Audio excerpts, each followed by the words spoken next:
All right. ETM Hotep, welcome in peace. Reni Wujao Menib Eri Ma'at. My name is Wujao Menib Eri Ma'at, or short for Wujao. You tuned into the Seshu Ma'ani Metal Netcher YouTube channel, and I appreciate anyone who's tuned in. Today, this live stream, we're going to talk about a topic that I feel that should be discussed, and it should probably be discussed in at more length than what we're going to give it in this live stream. So it may be a continuation, a topic that the conversation can continue even after we have this discussion today. So, but first, let me introduce my co-host because one, she is my co-host, and then two, this centers around the sister Emiket. So let me bring Emiket to the stage here. So Itim Hotep Emiket. Hotep Hotepu Abed Ren Imiket, and that is to say that my name is Imiket, and peace and welcome. I am definitely looking forward to this conversation, and especially having it on this channel. I think this is more of the appropriate place to have this particular type of discussion. And for everybody that already knows me, how I get down. What I do on this channel with the other members. You've seen our archives. So you've seen, whatever it is that we do, we don't just talk about it. We actually have demonstrated through the last 7 years our dedication to this particular field of study. You've seen our growth. We've put ourselves through the ringer, and we've come out the way we have come out. And this is not it's not a rare thing on this channel, but I think it's a rare thing in the scope of other when you put us among other particular channels. So for those that don't know me, I am actually my name is Imikeraku Kinshaya Kinyi, and I am born and raised in East Africa, Kenya, and I've also lived, in different places around the world. I've lived in parts of Europe. I've lived in the Caribbean, and all of that. So that is a little bit of my background. When it comes to this particular topic, this is something that has interested me in the last 8 years. I've spent the last 7 years dedicated to it. We still go through our classes and all that stuff. I have a book out. I'm having the second and the third volume coming out soon. Hopefully, that will make people understand where my interest is. We also, as part of the Seshuma Anime Netcher, where we have like-minded people that study the language. I've had a very comfortable space to study and to improve on my stuff. So, and as you know, I'm always on this channel, speaking on everything involved with ancient Egyptian culture. I do other things, but I'm not going to get into that at this particular time because that does not involve this conversation. But y'all already know me. For those who don't know me, yes, that's what I do on this channel. So, yeah. All right, I appreciate that, and you're right. We've been doing this for quite a few years on the channel, and people see me, people see you, and others. We had at one point we were for a whole year straight.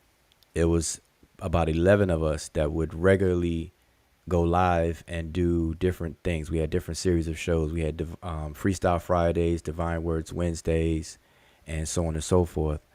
So we have a tenure doing these kinds of things, and I even had a couple of shows reminding people not to sleep on the archives of our videos. And we have quite a few videos in our archives that is definitely should not be slept on. All right.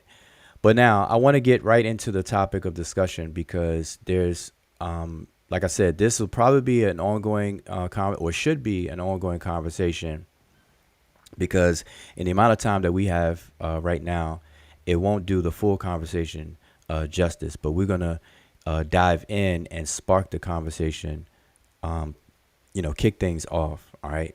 So I want to just dive in. And so let me say this. I appreciate anyone who's tuned in now. Shout out to everyone who's tuned in. I don't want to take time out to shout out everyone as, like I normally do, because that takes up time, because I want to just jump straight in to the conversation. So here's how we're going to have this discussion. First of all, the title of the show is a question. Is the conscious community a breeding ground for male chauvinism? And the question is inspired by very recent conversations that was held last night, and then a few nights before that. Last night being on the Real Black Atheist channel, and then prior to that on this very channel. So the combination of those two conversations, and actually other conversations, but I want to keep it narrow to the last two conversations, in terms of for context of why we're even asking this question. Is the conscious community a breeding ground for male chauvinism?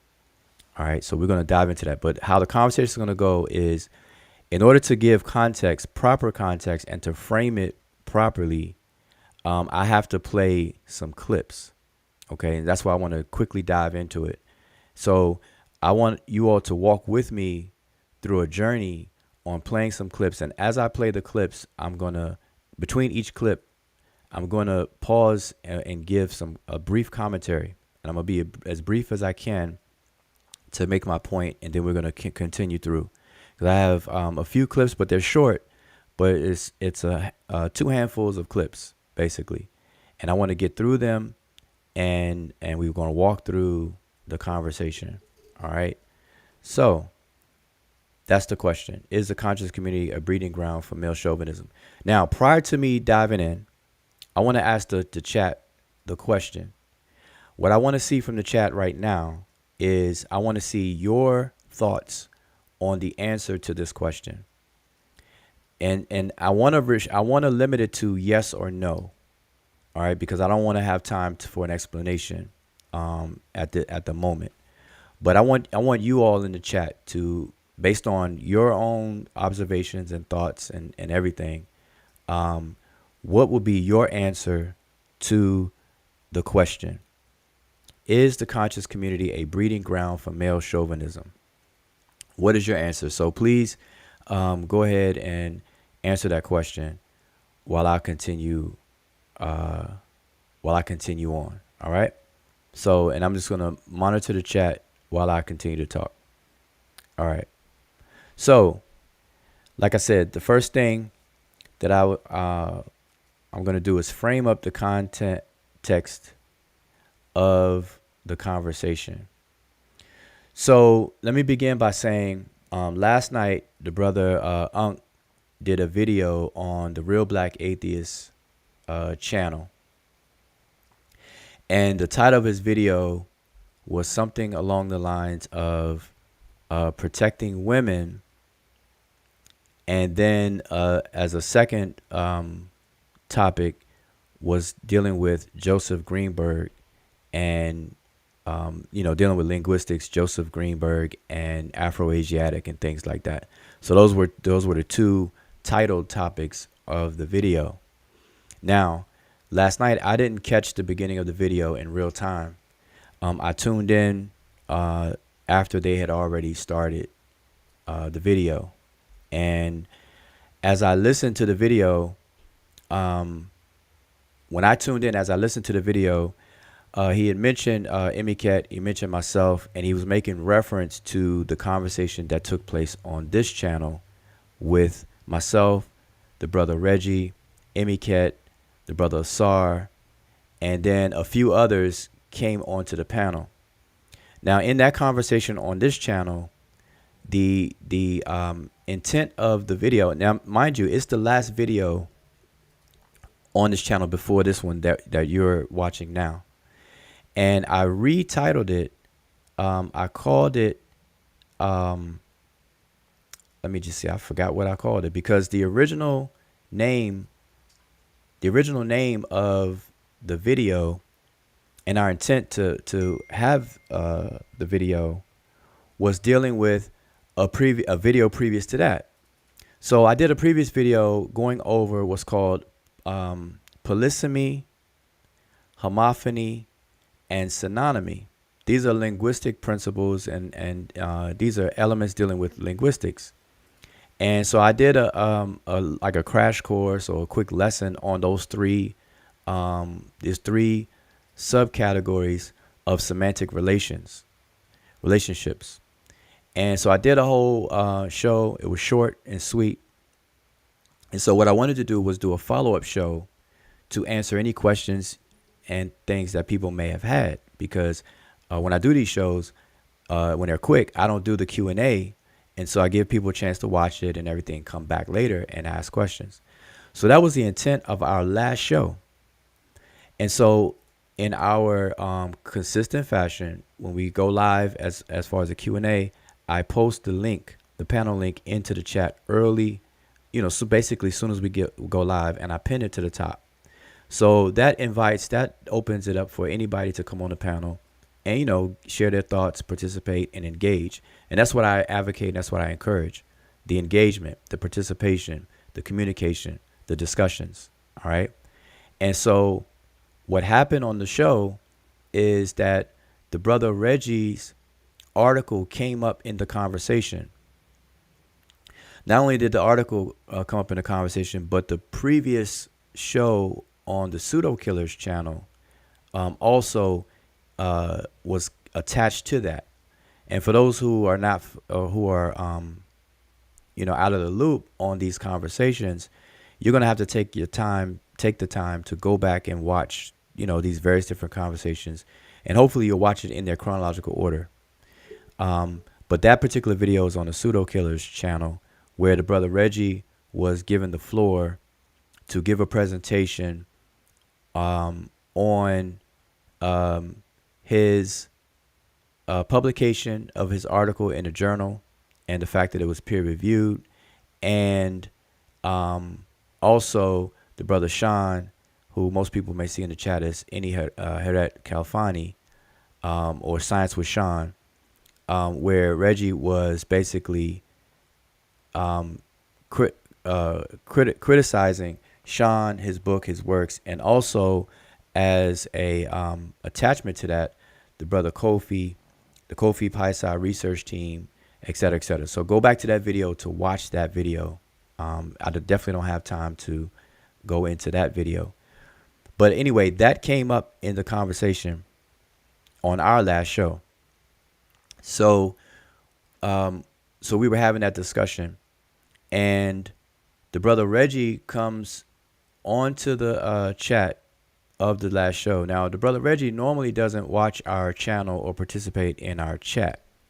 So I'm quite sure that because his article came up in the conversation, and those who were watching the conversation, I'm sure that they contacted Reggie and alerted him that we were talking about his article.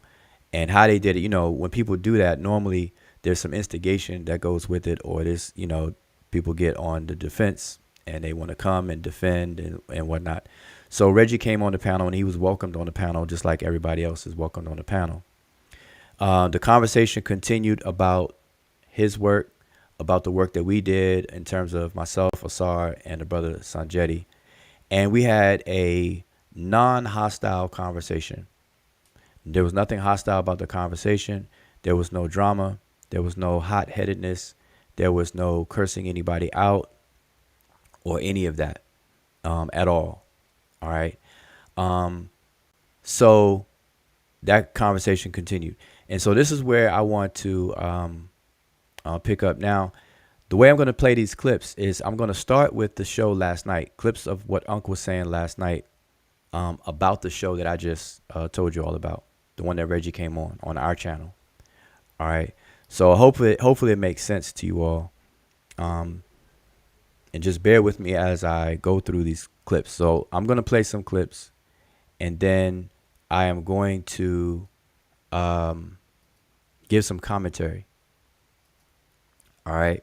So I'm just scrolling back up to see what the answers were to the question, the topic question: is the conscious community a breeding ground for male chauvinism?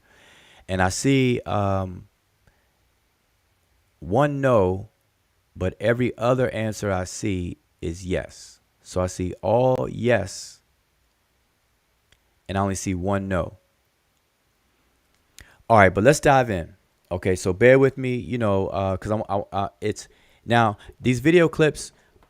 Let me give a disclaimer. I definitely encourage you all to watch the video, the full video. Now I can't play the full video for obvious reasons. I have to take clips. I have to have a starting point and an ending point.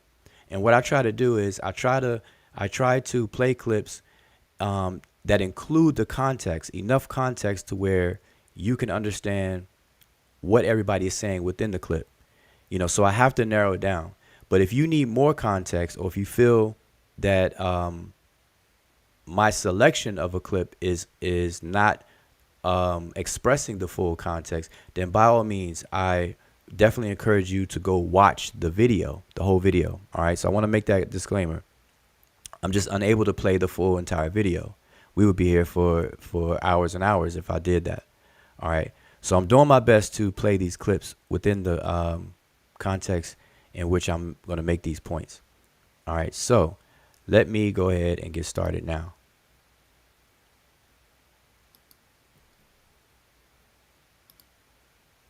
And again, while I'm loading up the first video, shout out to everyone who's tuned in. Really appreciate everyone who's tuned in. And also, what I'm going to do is I didn't post a link because I want to get through all of this. What I will do, if I have time later on, I will fire up another live stream where I want you all to share your thoughts on the question. I want input. I want discussion. I want input. And I want you all to share your thoughts on the topic question, and then whatever it is that I'm about to share with you all. All right. It's just that in this same video, I'm not going to be able to do that. So I'm giving y'all the heads up with that. So please bear with me, sit back, and walk with me through the conversation that we're going to have. All right. So the first video.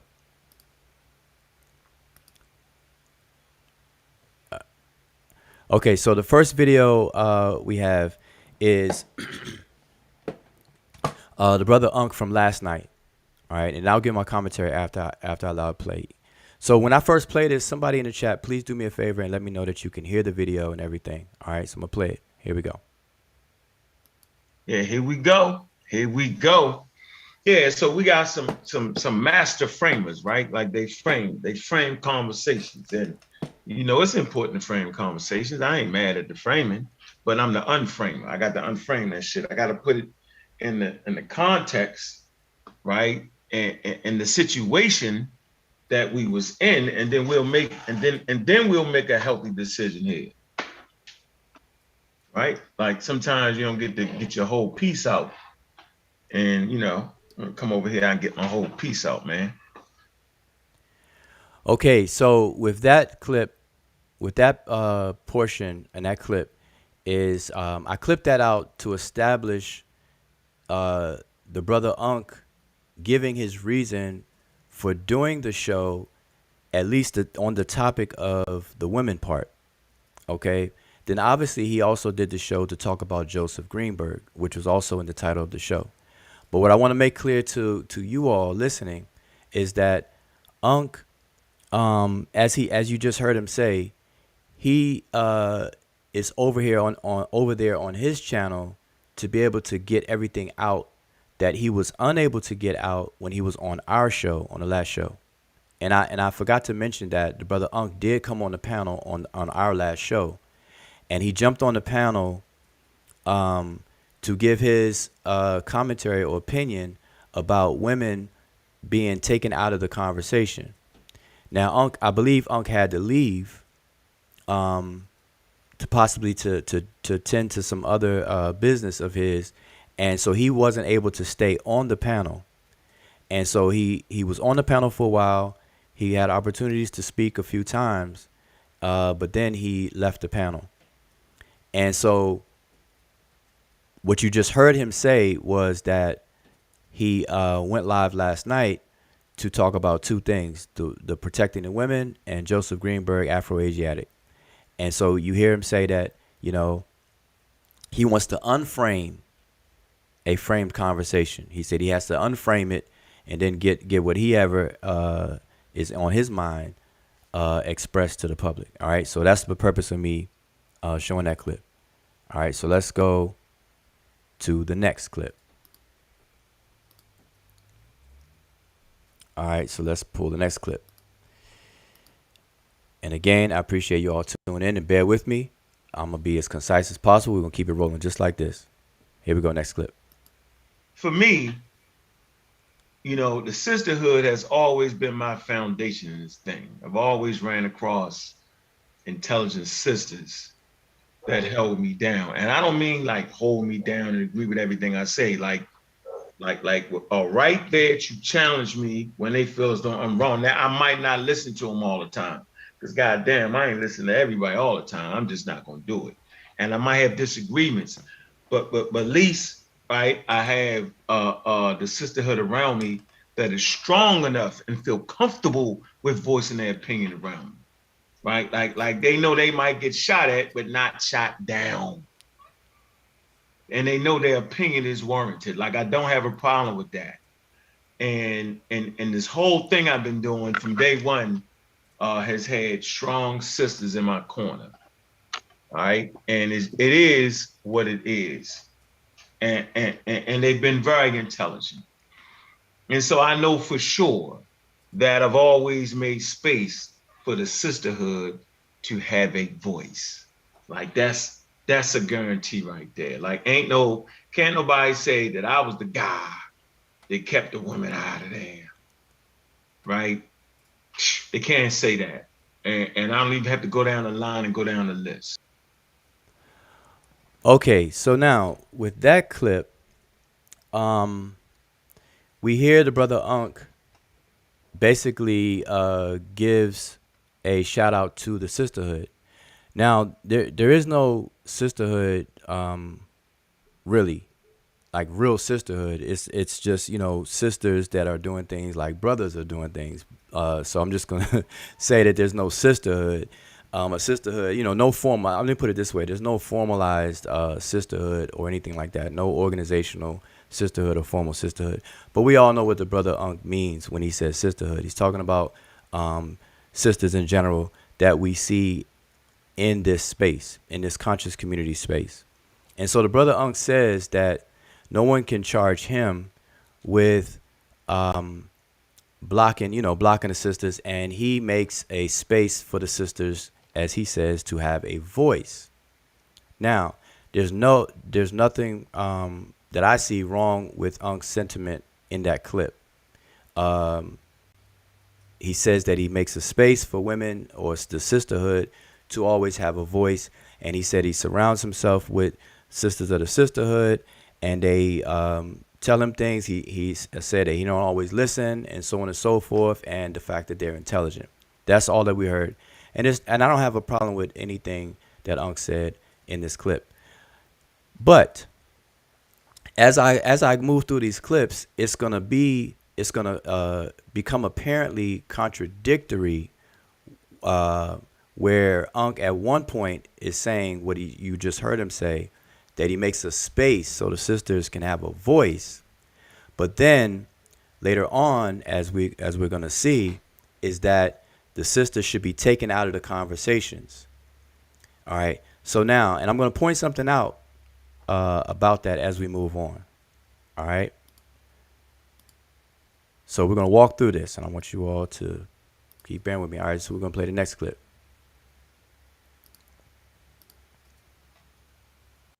Yeah, everybody get to pick and choose where they want to go, how they want, who they want to see, and I think that's real healthy, right? And I'm gonna speak on that, right? Like the fans, like y'all got a choice, you know, to support who y'all want to support, but I gotta dig into a Saw and Wu John them for you know what I mean, and just the overall nonsense with saying, well, that's why I don't be over there and support that. Like I've never said that about nobody's shit. Right, but I'm gonna get into that's gonna be my next. That's the next. right? We're gonna get into why all of a sudden, people don't want to support. There's one or two things. I'm not talking about y'all, man. Y'all stay there. Y'all stay there in the groove. I'm not talking about the people that watch and been supporting from day one. I'm not talking about the people just in and out. Boom. I mean, y'all got a right to pick and choose who y'all really want to support. Like that's okay. Like you might not like the topic we got, and you might gravitate right to another space, right? And I think that's dope. That I do not have a problem with that. As a matter of fact, no one should force you to pick and choose whose content you want to support, right? You might be on this side of the table on the argument, right? Or you might be on that side of the argument, and you might gravitate what you like. Don't let nobody take that option away from y'all. Simple as that. If a nigga is telling y'all, don't support them, you know they on some bullshit.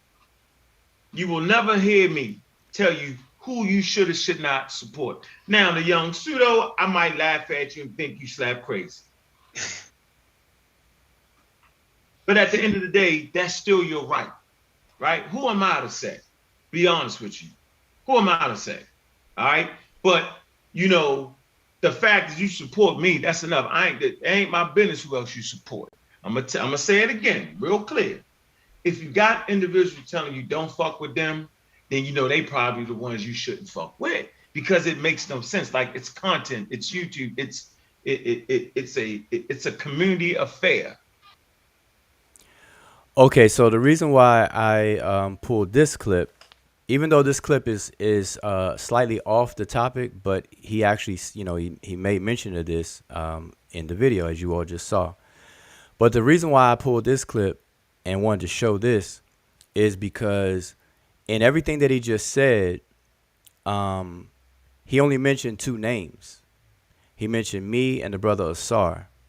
And so I feel that that's unfair or inappropriate to say all of that, but only mention mention me and Asar, because what that does, it attaches me and Asar as the target of his statements, as if me and the brother Asar Imhotep are the ones that he's talking about, the ones that say don't support this or don't watch that or don't go over there. Now, the brother Asar Imhotep is capable of speaking for himself, but he mentioned both of us. Now, me speaking for myself, I don't go around pretending to dictate to people on who they cannot watch and who they can watch and things like that. I don't do that. I don't watch certain YouTube channels. There's a lot of YouTube channels I do not watch. There's some YouTube channels that I used to watch that I no longer watch. So I've taken my personal decision not to watch various different YouTube channels.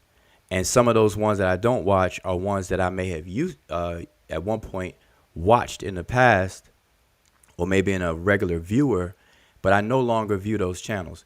But I don't go around telling people not to watch anybody else's YouTube channels. So I say that to say that the way that Unc expressed himself in that clip I just played, I think it's inappropriate to mention my name and Asar's name and say what he's saying, which gives the false impression that we go around telling people who they can watch and who they don't watch. All right. So I just wanted to make sure that that's very clear to everyone. All right. So people can definitely watch whoever they want to. And you will not find me on Facebook, YouTube, or wherever trying to tell people don't watch this or don't watch that. That's not my style, and that's not how I get down. All right. What I do say is that if you watch whatever and whoever's channel, don't come and complain, but at the same time continue to subjugate yourself to torture. Like if you're gonna watch a channel, and this could be any channel, if you're gonna watch something and then after you watch it, you're gonna complain about it, or have something to say in a negative way about it, then why are you continuing to subjugate yourself to it over and over and over again, where you are constantly saying the same thing? So I do say that. I'm like, well, listen, what are you doing? You gotta make your choice. You're grown. All right. So let's move forward. Now we're gonna get back on the topic. I had pulled that one because my name was mentioned. All right, and I don't think that was a appropriate mentioning of my name in that. So let's play the next clip. Yeah, everybody get to pick and choose where they want to go, how they want, who they want to see, and I think that's real healthy, right? And I'm gonna speak on that, right? Like the fans, like y'all got a choice, to support who y'all want to support, but I gotta dig into a Saw and Wu and them. Okay. I didn't mean to play that again, but I just played that. But you heard him mention he has to dig in. Not only does he mention our name, but he has to dig in. So he definitely gave the impression that we go around telling people not to support or not to watch people's channels. All right. So, but let's go to the next one. Man, no one can charge me with not supporting the sisterhood. You just can't. Now, if you got a great framer like Wu and a Saw, right? And we in a conversation, because y'all know the conversation I'm talking about. We was on the Sesh, right? We on that channel, right? And shout out to the clown. What's his name? LG. What's his name? I'm gonna give it LA something. Clown. Yeah, I want to say that. Yeah, you're a clown, bro. And you on the Sesh. You're a straight clown. Jumped out the window. Because as a matter of fact, you started that. Right. You started that. You did that. That you the one dove in the chat, came in there, right? And then they put your ass on timeout. That's what you get. You're in a spot where you be on timeout. That's what you get. And I knew you was gonna be on timeout. Now, he's a timeout dude. Yeah, and I'm gonna make you famous again. Yep. So shout out to LA. I forgot the other part of your name. I did. It was LA something. I don't know. Anyway, he was like, why you not letting the sisters speak their piece? Whoa. In case all y'all confused, when we're on the Sesh, that's not fucking Harvard or Yale. That's not the scholarly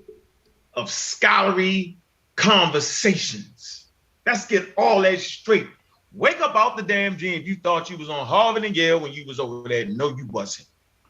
You was on YouTube and you wasn't at a Harvard lecture. All right. So in that clip, let's work backwards. Nowhere on this channel do you ever see me or hear me or anybody on the panel or any admin of this channel ever claim that this channel is Harvard or Yale or any of that.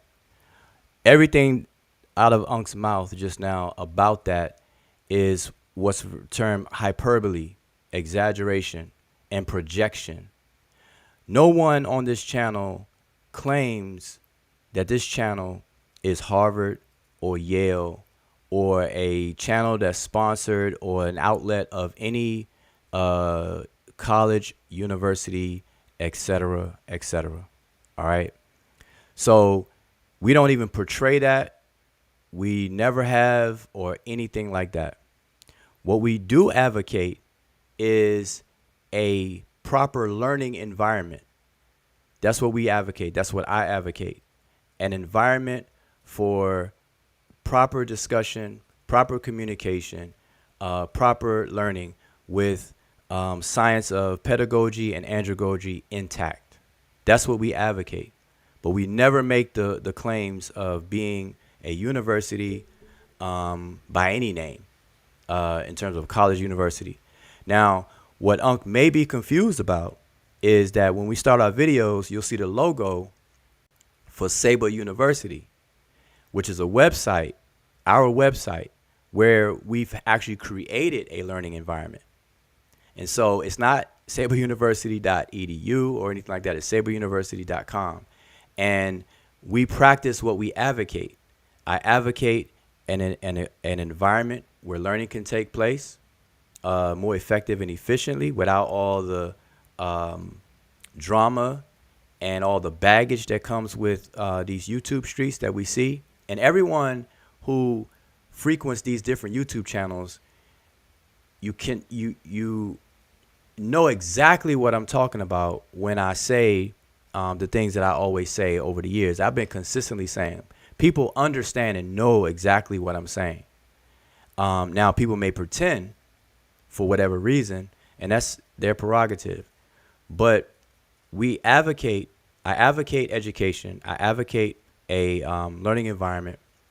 And so we created a website that matches our advocacy. Okay, so Saber University is a website where we have short lessons, courses, quick quizzes, and things like that, where people can actually learn something, get quizzed on it to see how you retain the information, make sure you understand and comprehend the information, and then keep it moving. And so that's what that is. All right, but never ever do we claim to be Harvard, Yale, or any of the above. All right, so I just wanted to make that crystal clear to you all. Now the other thing going backwards is that he's making reference to the show that I was talking about that he was on, and he came into the chat and he got into it with L.A. Oklahoma, who was the brother Damo. All right, and so they got into it, and so as you hear him in the clip, he immediately calls the brother a clown or whatever, and wanted to point all those things out for whatever reason. All right, and so, but the way he starts out, let me just go back and make sure that I catch it right.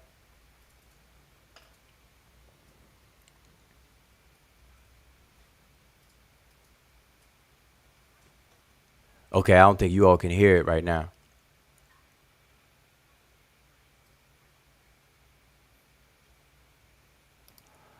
Okay, so you already heard the clip. And so he said, you have a great framer like the brother Wujau and the brother Asar. And so he's still talking about framing. And his point in the earlier clip, y'all heard him. He said he's going to unframe and things like that. So he's pointing out that we great framers, but he's trying to paint the picture that no, we're not university. It's not a university over here. All right. This is the regular conversation, just like every other YouTube channel where a whole bunch of stuff happens on the YouTube channel. Now, let me make this crystal clear to everybody listening right now. On this channel, our archives is our evidence. If you scan all the videos in our archives, and I know people don't have time to go through all of our videos and watch everything. I don't expect you to. But I challenge anyone into the chat to go and survey all of our videos from the very first one up until this one right now. You will not find the same behavior and things that I identify and I speak on when it comes to the so-called conscious community on our channel. We don't do the cursing people out. We don't do the instigation and all the other drama stuff. We don't do that. We don't have a track record of doing it. We don't have a history of doing it. And it's not something that we advocate. We actually advocate against doing things like that. Hence, this is why we have saberuniversity.com, which is the creation of a more educational environment. We're pushing that. We're pushing that. All right. So our channel is different from some of these other channels. That's just a fact of reality on the ground. It is different. Now, in the previous video, prior to this one now, when the brother Reggie came on, there was an element of drama that did creep into our video. Now, our last video is 10 hours long. And if you go look at it right now, that video has like 1,200 or 13, almost 1,300 views. That is disproportional to the amount of views our other videos get. And on top of that, the video is 10 hours long. Since when are people interested on our channel to watch a 10-hour video? So what does that tell us? It tells us that because people caught wind of the little drama in our last video, that attracts people. People are attracted to that. They're attracted to the drama.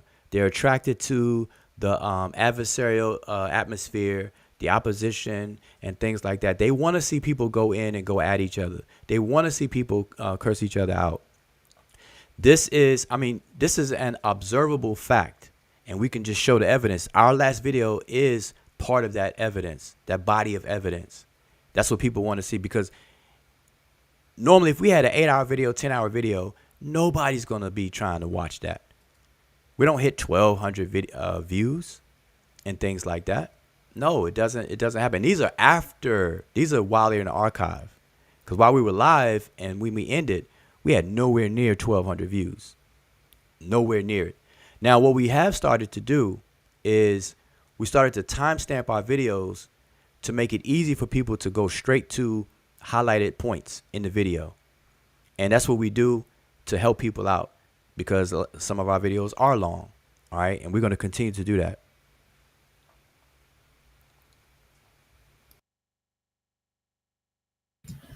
Yeah, and to quickly add, for everybody that knows the Sesh channel and all the videos that we've done through the last 7 years, just on what happened, a few days ago, that was actually a rarity. So, but the first hour was pretty good because the session was actually set to actually discuss something else that we had gone over the previous day. And then came the foolery in the middle of it. But then the other couple of hours, the last end of it actually was good conversations, which was back to the regular say shoe type of video. And I just wanted to say that even on that particular session, on the comment section, if people go back, some people were actually shocked and actually did say that, ask like, are we on a Seshu channel or am I in a wrong YouTube channel? Because that is something that you definitely never see on the Seshu channel. And like Wujao said, our archives, that's our evidence. Everything is always educational, is structured, and it's very, very narrowly focused on this topic. So we don't do all we're not experts of everything or want to discuss everything. We are actually much more focused on a field that we actually do study. We come on YouTube sometimes, but we stay in class most of the time. So and like people know, the name Seshu doesn't get thrown around. You don't hear that name everywhere else like you hear every other name, and there's a reason for that. First, because of how we present our information. Secondly is how often we present our information, because like I said, most of the time we stay in class. So definitely this was actually a rarity, and that comes about with the type of guests that you have. And we've had all kinds of guests, but even obnoxious guests, but at the end of the day, they've actually also just even coming to the channel, everything has always been kept Seshu style, more educational style, as we always know. I just wanted to add that in. Okay, appreciate that. And I just want to add this, and then we're going to move on, is that, I have the understanding, and I'm not naive to our community's, favoritism or attraction to drama. If you had to choose between two movies, you want an action-packed shoot-'em-up movie, car chases, cars flipping over, somebody getting shot, killed, chased, drama and stuff like that, as opposed to, a movie that doesn't have any of that stuff in there. So I get it. And that's just the way things are, But so I understand the disparity in numbers. And so all I'm expressing is that on our channel, we don't get involved with all of the shenanigans here on this channel. On our last show, some drama crept into the show, and that's like proof positive that people will definitely follow where the drama goes. Because if you look at our views on all the previous videos up to that one, it has certain amount of views, certain amount of views. Then all of a sudden, that last video that has that you know, that half a cup of drama with a teaspoon of shenanigan, all of a sudden we get 1,300 views. All right. So anyway, I want to move on. Let me continue this clip. See if y'all can hear it. Okay, so what I realized is that when I pause these clips and replay it, you all can no longer hear it. So I'm gonna have to I'm gonna reload it, and give me a minute. I'm gonna have to reload it. And what I'm gonna have to do then is let the whole clip play and then give my commentary, because for some reason it won't allow me to pause and then continue it. So let me reload it. All right, so here we go. You all should be able to hear it now. So I'm gonna let this play, and then I'll try to remember and make some commentary on some points it's made. Man, no one can charge me with not supporting the sisterhood. You just can't. Now, if you got a great framer like Wuja and Asar, right? And we in a conversation, because y'all know the conversation I'm talking about. We was on the Sesh, right? We on that channel, right? And shout out to the clown. What's his name? LG. What's his name? I'm gonna give it LA something. Clown. Yeah, I want to say that. Yeah, you're a clown, bro. And you on the Sesh. You're a straight clown. Jumped out the window. Because as a matter of fact, you. I believe I played this clip already. All right, so forgive me, y'all. I played that clip already. Moving on to the next one. Apologize. Moving on to the next one. I gotta remember which ones I'm playing. All right, here we go. Or University of Maryland lecture. No. No, you wasn't. You was in the midst of a conversation between brothers, right? Fighting like brothers do. That's what we do. Trying to convince the audience, right, that their points are right. See what I'm saying? That's what it is. Everybody is a leader in their own right. And when you have few leaders, they're going to fight. So while you on that channel, they for their survival of their audience, and they portray the way they do what they do, right, in a manner which convinces the audience. Y'all just got to know that. No more different than when you watching Polite, SETI, Inky, Stinky, and Red Pill, all of them, Dr. Sadie, right? We're fighting to get our point across. So let this be known. That's why we practice scientific literacy. That way we can dissect y'all goddamn points and know who full of bunch of bull crap. See how important that science is right there? So we on that channel, and Wuja and them is fighting mad at Reggie because Reggie called him a plagiarist. Now, I just want y'all to know, when you hear that word plagiarist, and Reggie did a video on our channel, they was mad at that too. And the video on Silent Letters, they just mad at that, right? They mad, right? It's not a scholarly conversation, ladies and gentlemen. And if you thought you was in the midst of a scholarly conversation, will the women have a voice? You're slap mad. No, you're actually about to put the women in the middle of getting cussed out. That's where we was at. And for the life of me, I couldn't understand why everybody else was thinking that it was more than that. Like y'all gotta keep, like, sometimes, man, like, people will frame shit that's not real. Let me get. All right, I have to pause here, even if I had to reload the clip to continue that clip. I had to repause that so I won't forget my comments for those points that he's making right there. So what I want to point out is what Unc is saying, and this is what I meant that earlier when I played the clip, that I have no problem with what Unc said in terms of supporting the sisterhood or the sisters and making a space for sisters to have a voice, right? It's a shame that we even have to say that. Like, that should come automatically. Like, we shouldn't have to make a space for sisters to have a voice. They should just have a voice. All right, that's my take on that. But besides that, in one breath, Unc says he makes a space for sisters to have a voice. But I want y'all to check something out. And this is said not only by Unc, but it's said by a lot of people on YouTube and in the conscious community, is that when people engage in conversations on these various different YouTube channels, Unc is absolutely correct that the conversations, for the most part, the majority of the conversations are fights. Now, Unc is actually repeating something that I say, but when I say it, people get upset.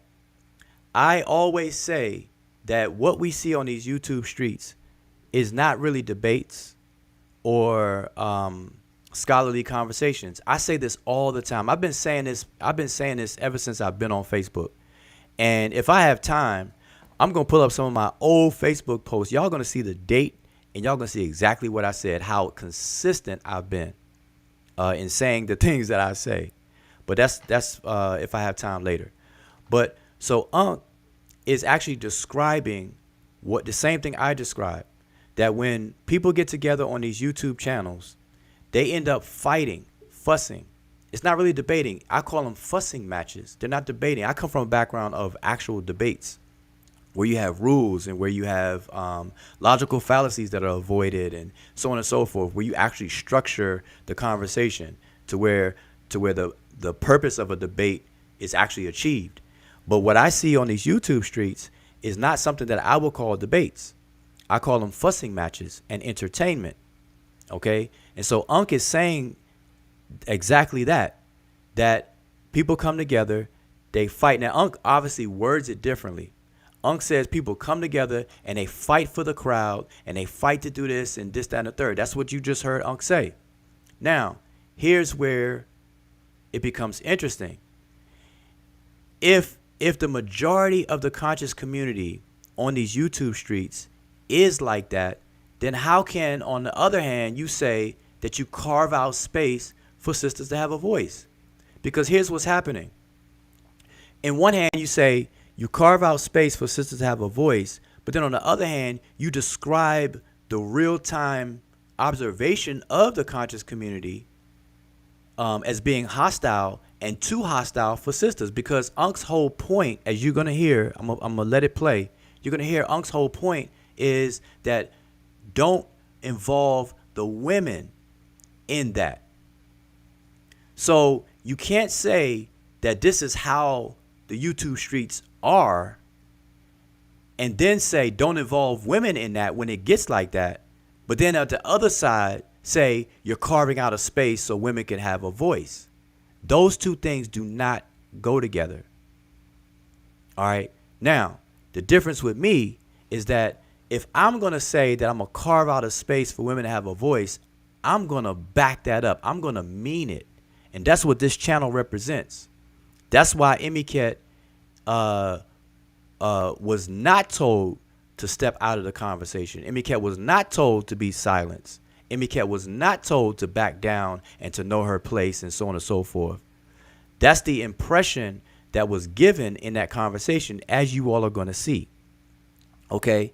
Emiket, the impression was to silence Emiket. She has no right in the conversation. What is she in the conversation for? Take her out of the remove the women from the conversation and so on and so forth. That's not how Wujao gets down. Not on my watch and not on anything that I deal with. That's not going to happen. All right. So I actually live up to trying to carve out a space so women could have a voice. And I do so by keeping the drama and all the stuff that Unc described just now and all the stuff that I described, I keep that away. That's why on this channel, in our archives, you're not going to see the drama. You're not going to see people cursing each other out. You're going to see peaceful conversations on the panel time and time again. I am comfortable posting the panel link every time we go live. I don't have to filter nothing. I don't have to text message somebody the link or anything like that. I post the link publicly because people come on this channel even if they disagree, and we have a nice conversation each and every time. Now, because of the last video that got 1,300 views and it was 10 hours long, that last video, there was drama did creep in, and we're going to get to that. But like I said, the majority of the time, most of the time, that's like a glitch in the matrix. That's how rare that is over here on this channel. That's a glitch. What happened with Reggie on the panel is a glitch in the matrix. And as Emicat said, that people in the chat was also like, wait a minute, this is not normal on this channel. So everybody knows that. Everybody recognizes that.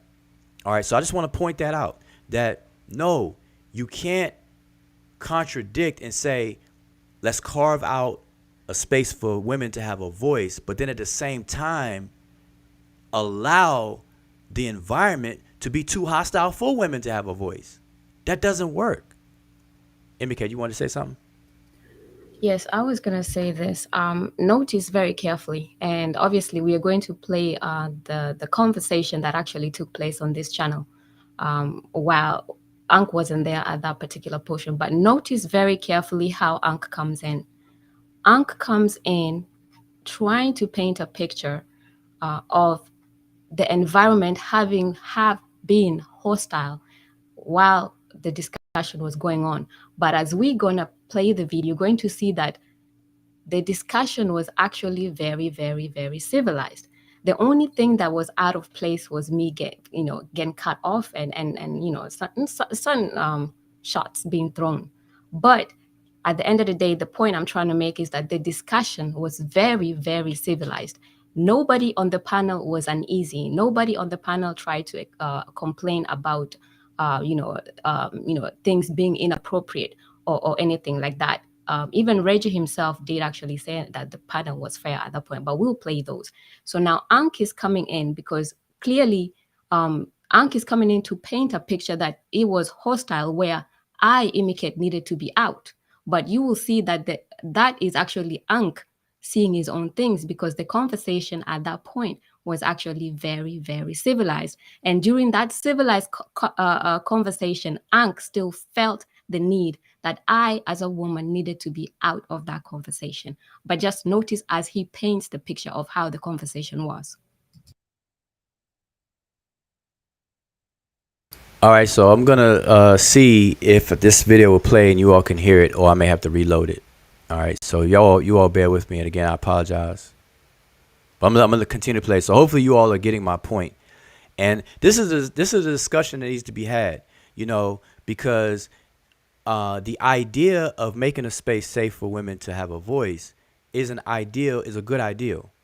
But we cannot pretend and just use that as a prop and then not address the other side of it, where you're going to describe the environment as being too hostile for women, and soon as a conversation happens, before, and as Emicat just expressed to y'all, we're going to play the clips. I want y'all to take notice that there was no hostility in the conversation that would even warrant Emicat to be removed from the conversation, even if we wanted to have her removed from the conversation. There was nothing in the conversation that would warrant that.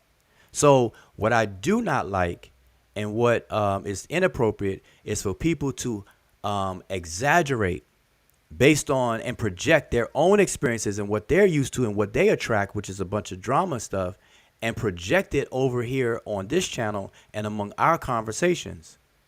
And that's what has to stop. And that's what is not going to happen here on this channel, if I can help it. So let me see if I can play this and let it continue. Let me give you Wu Jia, the great framer. He'll frame that this is the circus community, right? Well, I don't mess with the circus community. But nigga, he's one of the ringleaders in the circus community. I gotta stop. I gotta pause it there. Did y'all hear that? Hopefully y'all heard that. Do me a favor, and someone let me know you heard that part of the clip, because that's coming off of a pause. I want to make sure that if I play it, you all can hear it.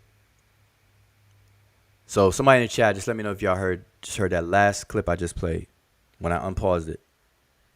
If somebody could do me that favor and let me know. I think Chavis is answering me, so I appreciate that. Okay, good. So now Unc says that I'm the ringleader. Now, obviously, everybody has their opinion and whatnot.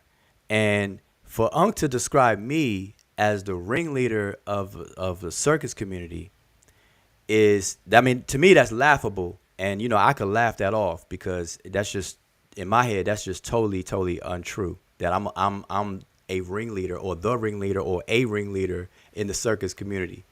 And let me say something about the circus community.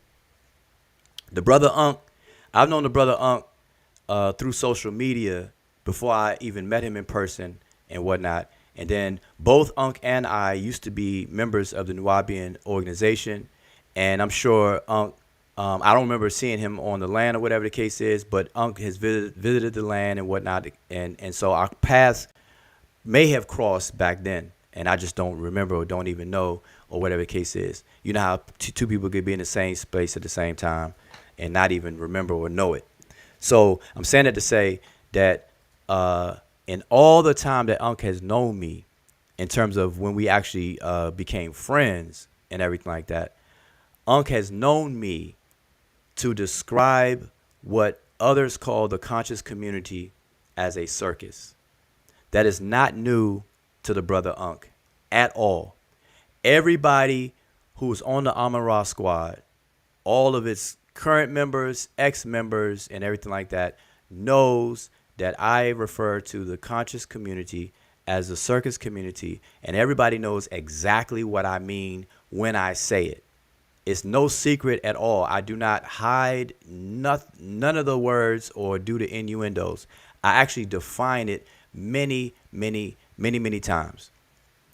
All the time. So it's been years. It's been years. And matter of fact, you can go, I'm going to pull up some Facebook posts if I have a time to, where you can see how long ago and how consistently I refer to the conscious community as a circus community. Now, and all I simply mean by it being a circus community is that it's full of drama, it's messy, and it's not the environment that we try to portray it to be, which is this educational environment. It has many problems, and we see the results of it. We see people, from the pseudo isms that come out of the community to the bad behavior, to the even things get physical with certain people over time. And everybody knows what I'm talking about, who actually watch the various different video channels and things like that, especially when it came off of the streets onto first Google Hangout. Y'all remember the era of Google Hangouts? This is before people got hip to Zoom and StreamYard. I don't even think existed, and all these different other things tools that are available now. At first, it was Google Hangout. You could get 10 people on Google Hangouts, and people weren't even going live. It was just passing around a link, Google Chat and Google Hangout. I still got my Google Chat. I'm a member of a lot of different Google Chats. I just got it on silent. If I pull it up, I could share my screen, pull it up, and show you all the Google Chat messengers boxes that I ever existed in, going way back. That's how I think I met Garfield. Google Chat. What's his name? Kalam, and all these other people in Google Hangout. So from there, all the way up until now, this stuff has gotten out of control, real messy, drama, to the point where everything is styled as a fight. You have analogies being made with boxing. People get into the ring to fight. We have these kind of analogies that promote opposition, adversarialism, competition, and so on and so forth. And that is not the way to push the sharpening of growing and building on a body of knowledge. That's not how you do that. So, and I'm just giving y'all a short and skinny of my sentiment of the entire community. Now they call it the conscious community, and people joke around with that. They're like, man, the conscious community or the woke community is sleep. The conscious community is really the unconscious community. You know, people say that, and I'm sure you all have heard all these different things. I say that the conscious community is a circus, because a circus, what happens in a circus is when you go to a circus, at least the last circuses that I've been to, the circus is set up where it's set up in such a way where everybody's entertained at all times. That's why the circus is shaped into an oval or a circle, or they have different rings of activities going on simultaneously in the circus, under the circus tent. Because the way people are seated in position, they get entertained no matter what. Then they may have a main event where all the other acts shut down. They may have, a motorcycle going through a cage and flipping over and doing those other kind of things. They'll have main events, but at all times, the circus is on and popping all the time. They don't take breaks in a circus, as far as I remember. So the circus community, or me referring to the conscious community, the circus community, there is always somebody going live. There's always something going on somebody's YouTube channel. And whatever's going on, you best believe it's going to be some kind of drama, some kind of adversarial, some kind of fussing, some kind of fighting. That's what I refer to it as, the circus community. I've been doing it for years. All right. So to say that I'm a ringleader of that, when I'm against that kind of behavior and everything like that, to me is laughable at best. All right, but I'm gonna continue the conversation. I'm gonna continue the clip because I don't want to dwell on that. I'm trying to get to the women and answering this question. How can you actually be in the circus community, call it the circus community, and then act like you're not in it? You got to know that. Like, you're delusional if you don't understand that whatever you have named it, right? First of all, you're actually saying that the people watching you are coming to the circus. Now, the people is thinking they're coming to get some information, but you framed it as the circus community. You can't separate that. It's confusing. So I want to make sure when people frame it, we really see how they really framing it. So if you keep saying it's the circus community, then one, you got your woman speaking up in the circus community, which would definitely put her on stage to get clowned, since it's the circus community, because in the circus there's clowns, there's gorillas, there's lions, tigers, and bears. There's all of that. And there's 3 rings. Remember that? Barnum and Bailey on your ass. I always thought to be funny. I never liked it. I never liked us calling the conscious community. I didn't call it that, the circus community, because I understood that no matter how much I try to act like I'm not, like we're actually in the conscious community. This is not fucking Good Morning America, nor is it the Breakfast Goddamn Club or NBC or ABC. None of them are fucking ringing. We got what we got. Simple as that, right? And if you're calling it the circus community, then who the hell are you? Okay, so let me address Unk's question, even though I wasn't there to answer the question in real time. So, and this is what I mean, that Unk has been around me on a consistent basis and have heard me refer to the conscious community as a circus community, and never, ever, ever had a problem with me saying it, expressing himself that he had a problem with me saying that. Never, ever. It wasn't until relatively recently that Unk has something to say about me calling the conscious community a circus community. And I went into that last night. I'm not going to go into that again. What Unk did recently, fairly recently, when he took issue with me calling the conscious community the circus community. But Unk never voiced his disagreement or anything about me calling the conscious community the circus community, ever, until recently. And there's a reason why, but I'm gonna get into that if we got time. But here's the thing. He said, what about me? So Unk clearly doesn't understand, although he's been around me hearing me say it all the time. He doesn't understand that when I say the circus community, I'm talking about behavior. So you say, who with me? I do not advocate or get involved with the things that I point out that makes the conscious community the circus community. All of the bad character, the bad actors, bad character, the drama, people fussing, cursing each other out, being adversarial and things like that.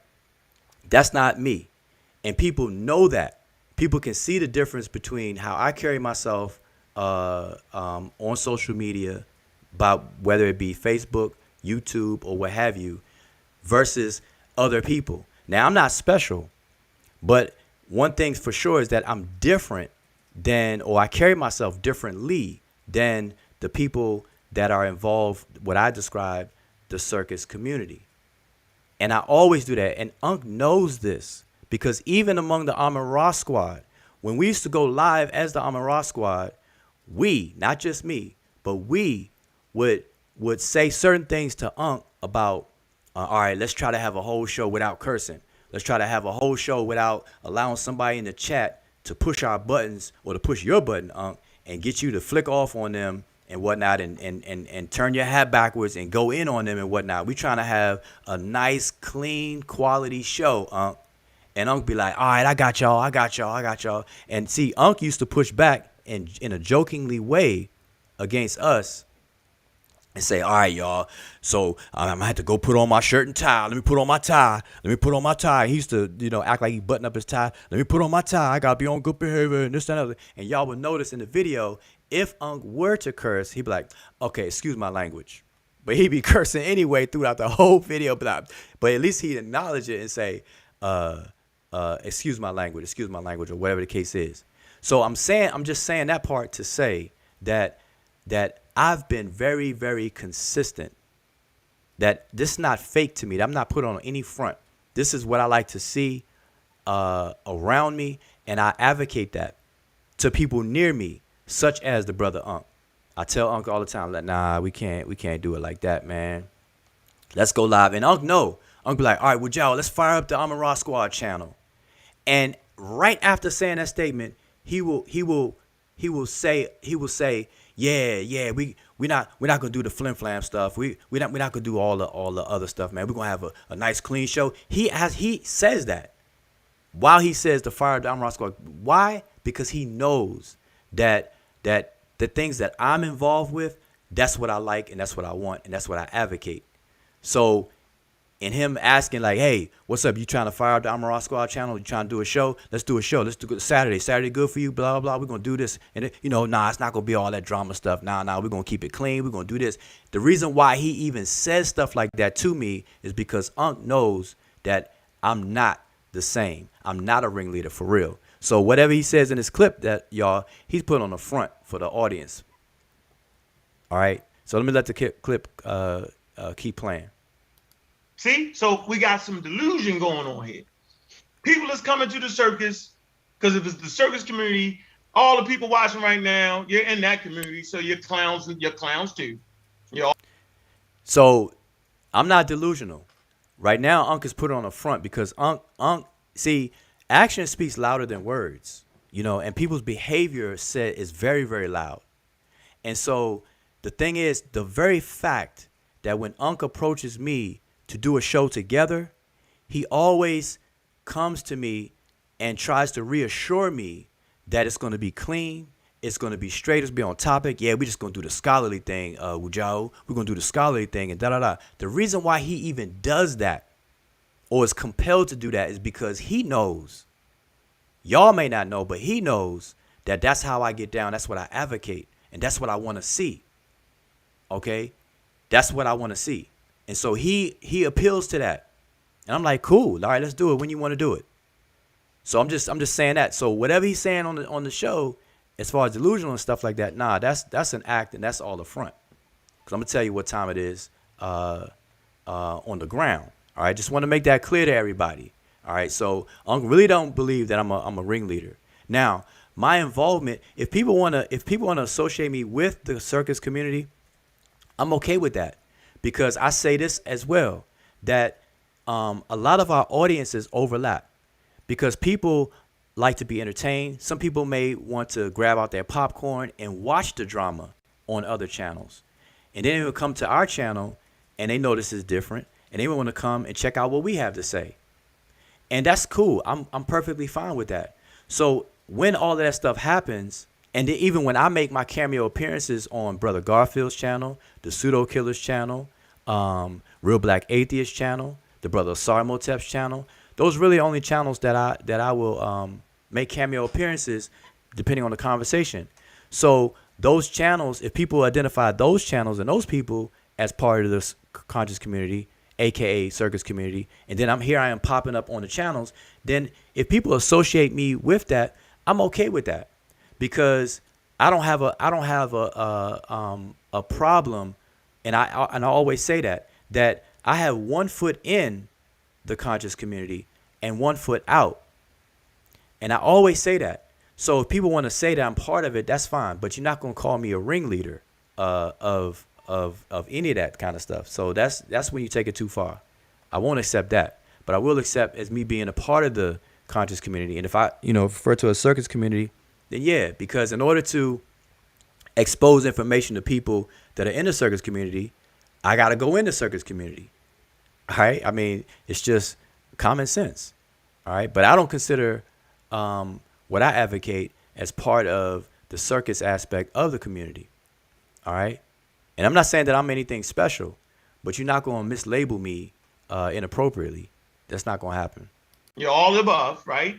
And you can't act like that after a person then what you would consider to be slandered you, that you're not mad. And you can't act like it's actually a scholarly conversation, because it wasn't, and no, it's not.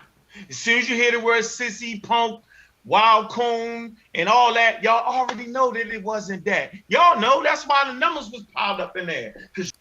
I got to pause it here.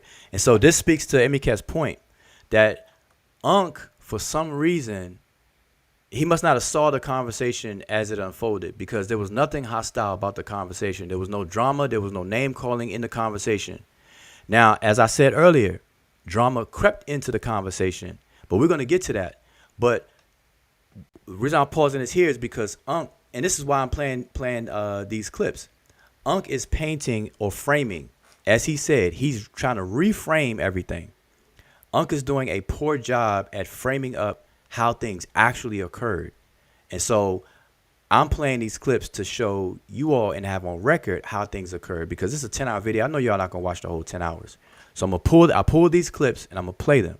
And I'm just going to reemphasize when I need to, the fact that Unc is projecting and giving a false narrative of how things went down, and then does a show last night about protecting women and bringing my name and Emiket's name up into it as the use case or the example. All right. So that's why I jumped on the panel last night, because I did not appreciate how the conversation was being framed. All right. So, and I want y'all to notice that when things like this go down, I ask for links. I ask to jump on panels. I ask to speak.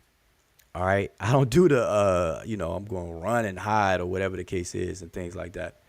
I want to solve the issue. Like what? Talk to me directly. What's the issue? How can we solve this? All right, but I'm gonna let this play. Because y'all know something was brewing. See? I gotta call it like it is.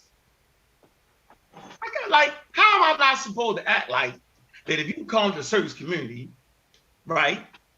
And we're all in that community. You calling all of us clowns, or you calling us something, whatever it is. I don't know what you calling it. I'll just come out and call you a clown and straight silly. Y'all know how I do. I don't gotta play around it, but he play around the bush, right? So whatever bush he's playing around, we're smack in the middle of it. All of us. I can take that. In the middle of what, though? In the middle of a conversation where slurs are being thrown, this is not the environment. Again, I'm going to say this. Unc is mischaracterizing the events of the conversation. Slurs were not thrown. The conversation was fine. And y'all going to see that. The conversation was fine. All right? So Unc is exaggerating. All right? And he tends to do that a lot. For a woman to be in. Now, when the great Asahotep dove in with his radio voice. Oh, yes, brother. This is Emma show, and this is Wuja's show, and she has the right to speak. All the women went crazy in the crowd. Ah, he's right. Yes, she has a right. She's intelligent. Wait a minute. He's framing it for you. Yeah, he's framing it properly. The brother Asar jumped in and gave his opinion, rightfully so, that Emmy Cat is a co-host. She's been part of this channel since its inception. She's been a co-host since day one, and this is how the channel is ran. So Asar spoke rightly, and he framed it up correctly. Now what Unc is doing, as he said in the first clip I played, Unc wants to reframe everything his way, to exaggerate and paint some fake narrative to create this conversation. But I'm using Unc's view of everything as this speaking moment now. And I want you all, like I said, I'm going to do another video and go live, and I want you all to engage, and we can have a discussion later on tonight or at another time. And I'm sure other people may fire up a stream and talk about these things here. But let me let this continue, because I want to. I got to get through this. What's the frame? The frame is this: the conversation that I was having at no point had anything to do with a woman's intelligence. It had nothing to do with, yes, you co-host this show. Yes, you do. Emma Cat, she is intelligent. Yes, she is. And she is fit to answer questions on the language. Yes, she is. But that's in a scholarly conversation, a show environment where niggas ain't in the middle of the ring trying to chop each other head off. See, once that dynamic happens, the women have to get behind the spears. Okay, so now I want y'all to see what he said and what he did. So he said, so he acknowledged that Emmy Cat is qualified to be in the conversation, that she's intelligent, and yes, she is a co-host of the show. But then he turns around and says that when it gets hostile, she has to go in the back, or whatever the case is. And this is what I mean by misframing or giving a false narrative of how the conversation went. The conversation, even up to the point that Unc hopped on the panel, there was no hostility in the conversation. Nobody was called any names. Reggie didn't call Emmy Cat any names. Emmy Cat didn't call Reggie any names. Nobody cursed anybody out. None of that stuff. So it was no warranted reason, no reason whatsoever for anybody to try to tell me or to tell Emmy Cat directly to take a back seat. And I'm going to make it very clear to everybody listening to me right now. That's never going to happen around me. That's never going to happen around me. Not on this channel and not around me and how I move. I'm not going to somebody not going to be able to tell me to silence another woman or whatever the case is, especially when it's not warranted. And it wasn't warranted at all. But Unc feels that it's warranted because Unc is used to the drama. He's used to what the conscious community has become in terms of an environment, a hostile environment.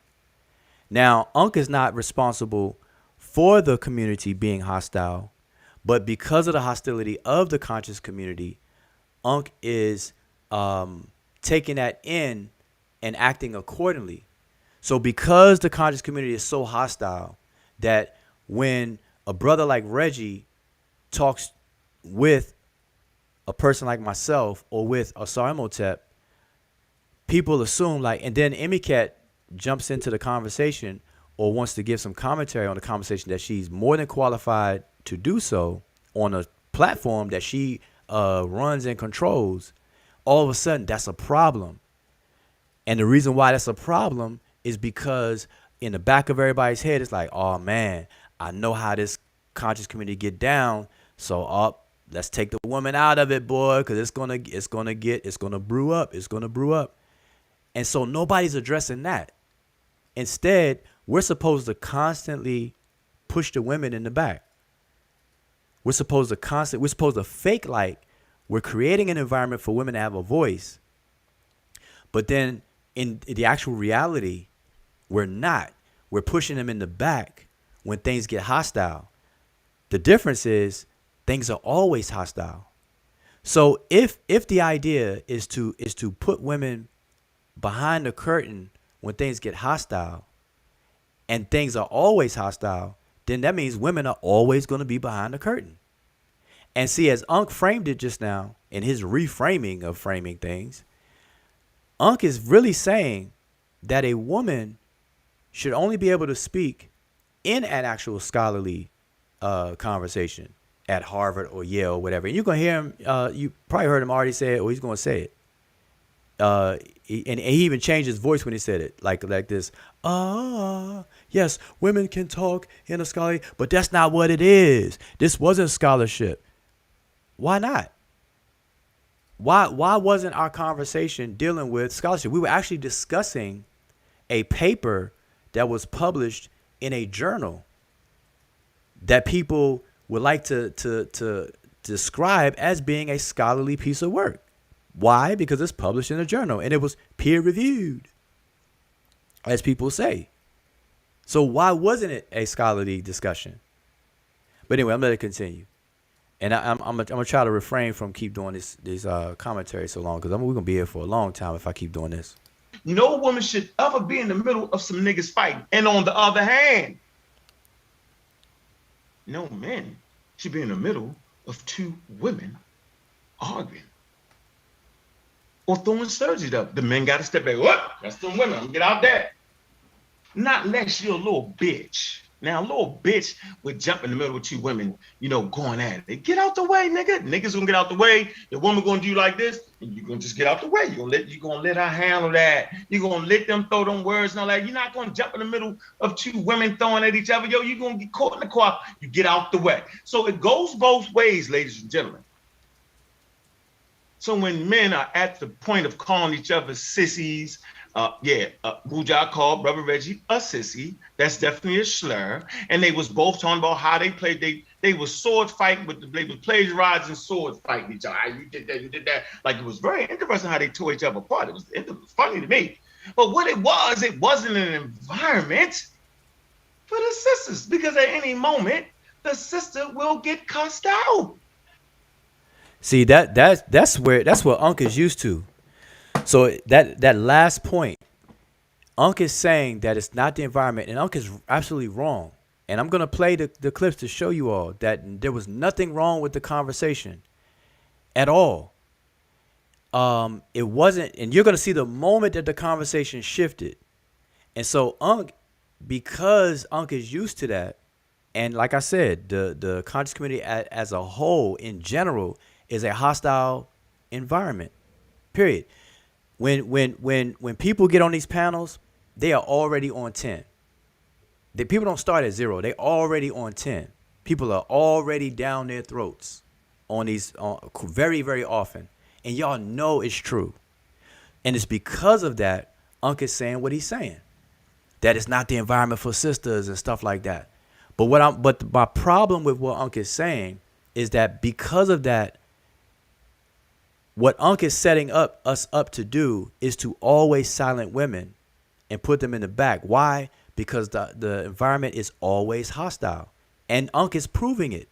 Because when it's not hostile, Unc is assuming that it is and mischaracterizing it as if it is, and then wants me or Emiket to exit the conversation.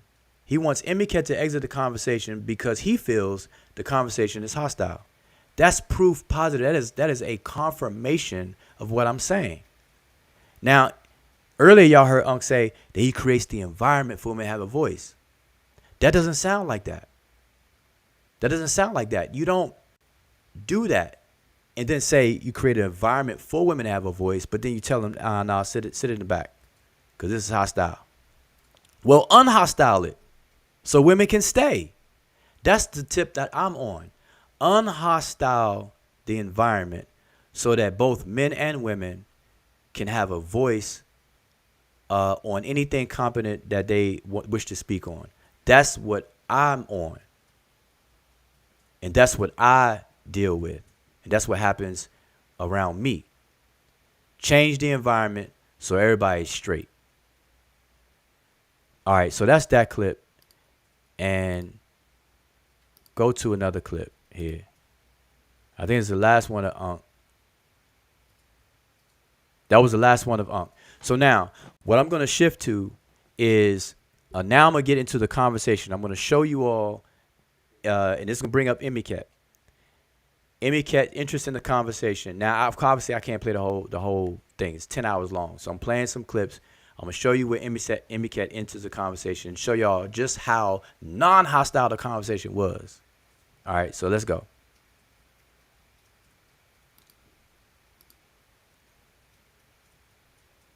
So we put together the book so that the general public can understand exactly our general argument was, which is why we said in the text this is a summary of a larger work that is to come, and that we put this together literally in 1 week.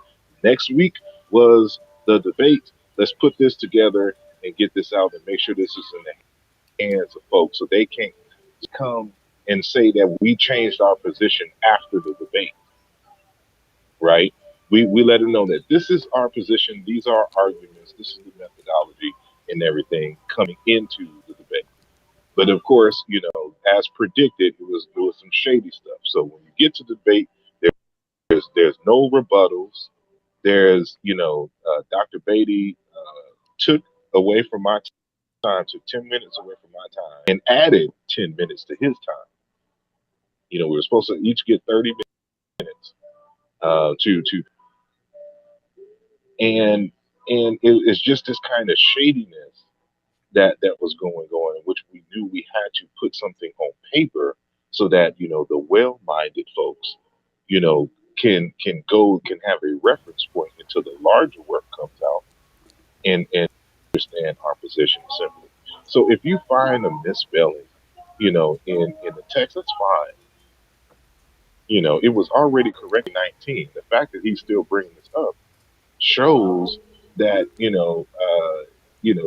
hasn't been up on the changes or whatnot to the book, and he's still harping over something. But Hold up, I have to pause this here, because like I said, the video is 10 hours long, and I know people are not gonna go back. Even though we time stamped it, you'll be able to go, you be able to go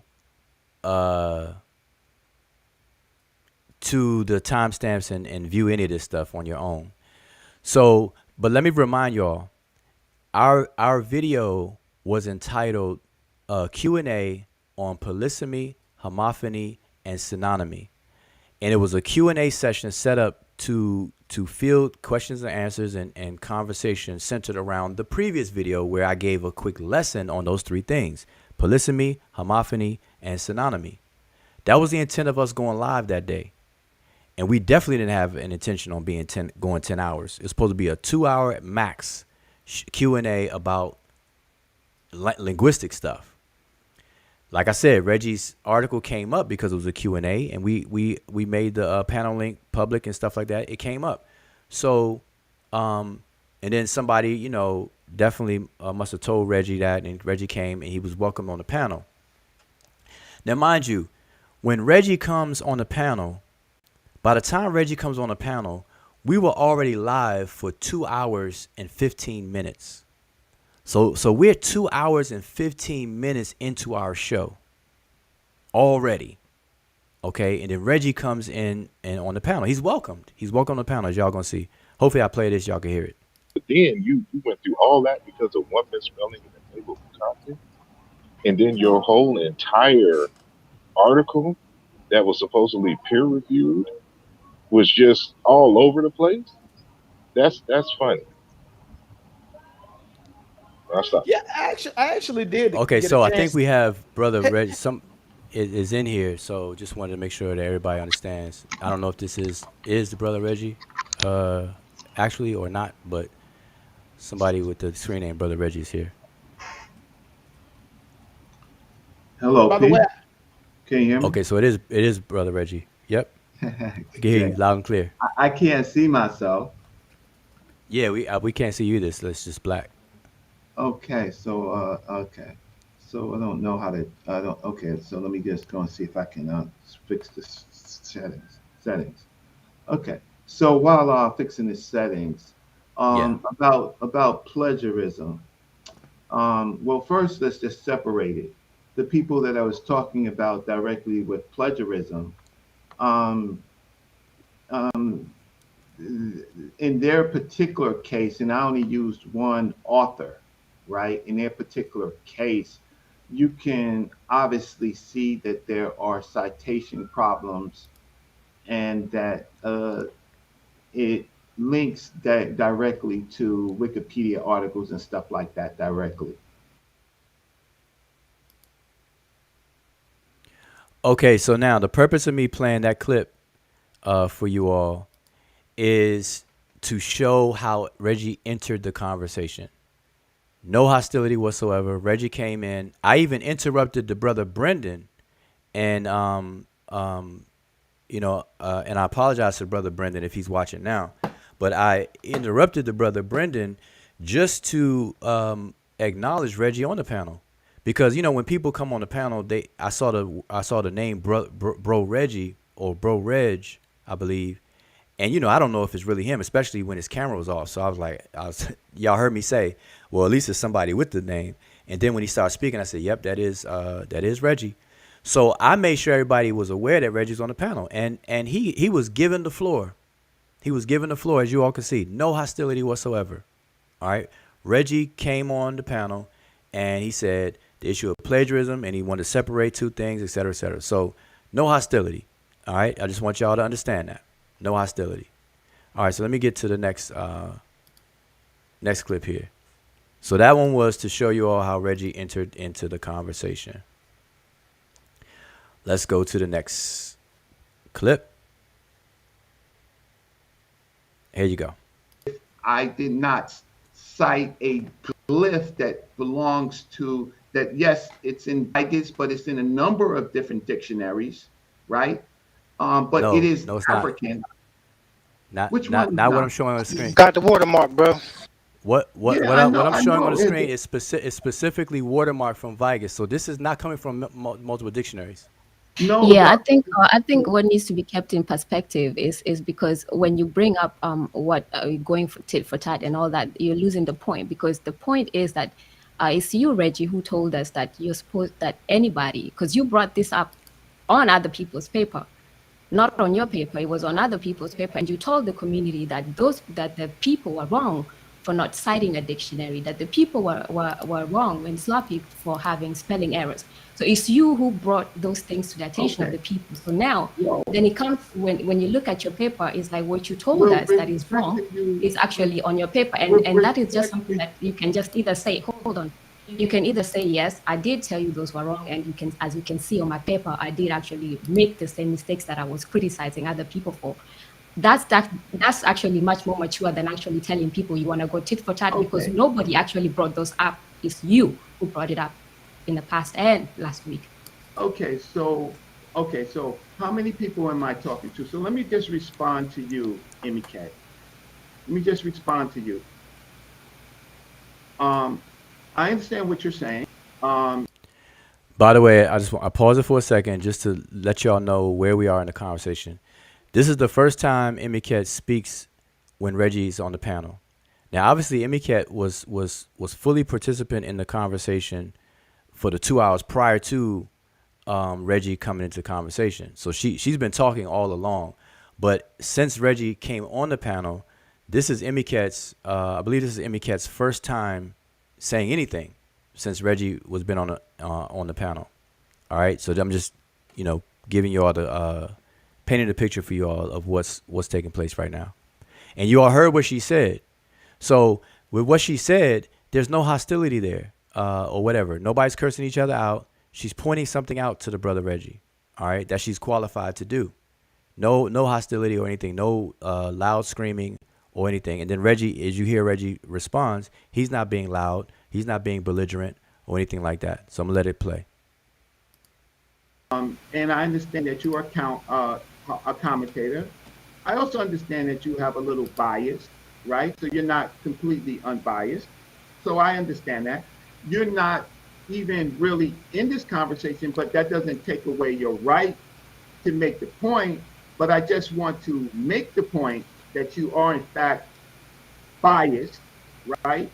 And I've never had a conversation with you really directly, but I will accept the fact that the Medew Netcher is the Medew Netcher, and I did take that glyph from Vigus, right? I did take that glyph from Vigus, and at some point when I can, I will correct it. But the glyph itself doesn't belong to Vigus; it belongs to African people, right? The glyph, he didn't make up the glyph, right? So you can find Heka Wow. in so many different places, and so he uses the same tools, Sesh or whatever tools. So the fact of the matter is that glyph belongs to African people, right? And so there you go. So when he makes his dictionary, for example, he doesn't cite every place where he actually got it. So let me pause it here. I want to make it clear to you all who are watching this now. This video there's no intention of me in this video right now to revisit any critiques on the Brother Reggie's paper at all. Okay, I just want that to be clear. I don't want y'all to have that expectation that I'm gonna speak to that. I'm only playing this clip as it relates to the topic question in the title of this video. Okay, so I'm only playing it for context. So here we have the Brother Reggie addressing Emiket. And as you can see, he don't have a problem doing that at all. Now he said that now he's of the opinion that Emiket is biased. And everybody has a right to their opinion of thinking somebody who is non-biased or biased or whatever. So Reggie's saying that she's biased is not hostile. That he actually feels that she's being biased. And then if he does, he expressed it. And Emiket can come back and say, well, either ask, well, how am I being biased? Or she can just say, you know, I'm not being biased because of blah, blah, blah, blah, blah. That's how conversations go, you know. So I'm going to let this play. Right? But I will admit that I did take the glyph from Vigus. Okay, so let me speak to that real quick. So based on your logic and your rationale that you just stated, that the glyphs don't belong to Vigus, that is an excuse that you can use it because it don't belong to him, it belongs to African people.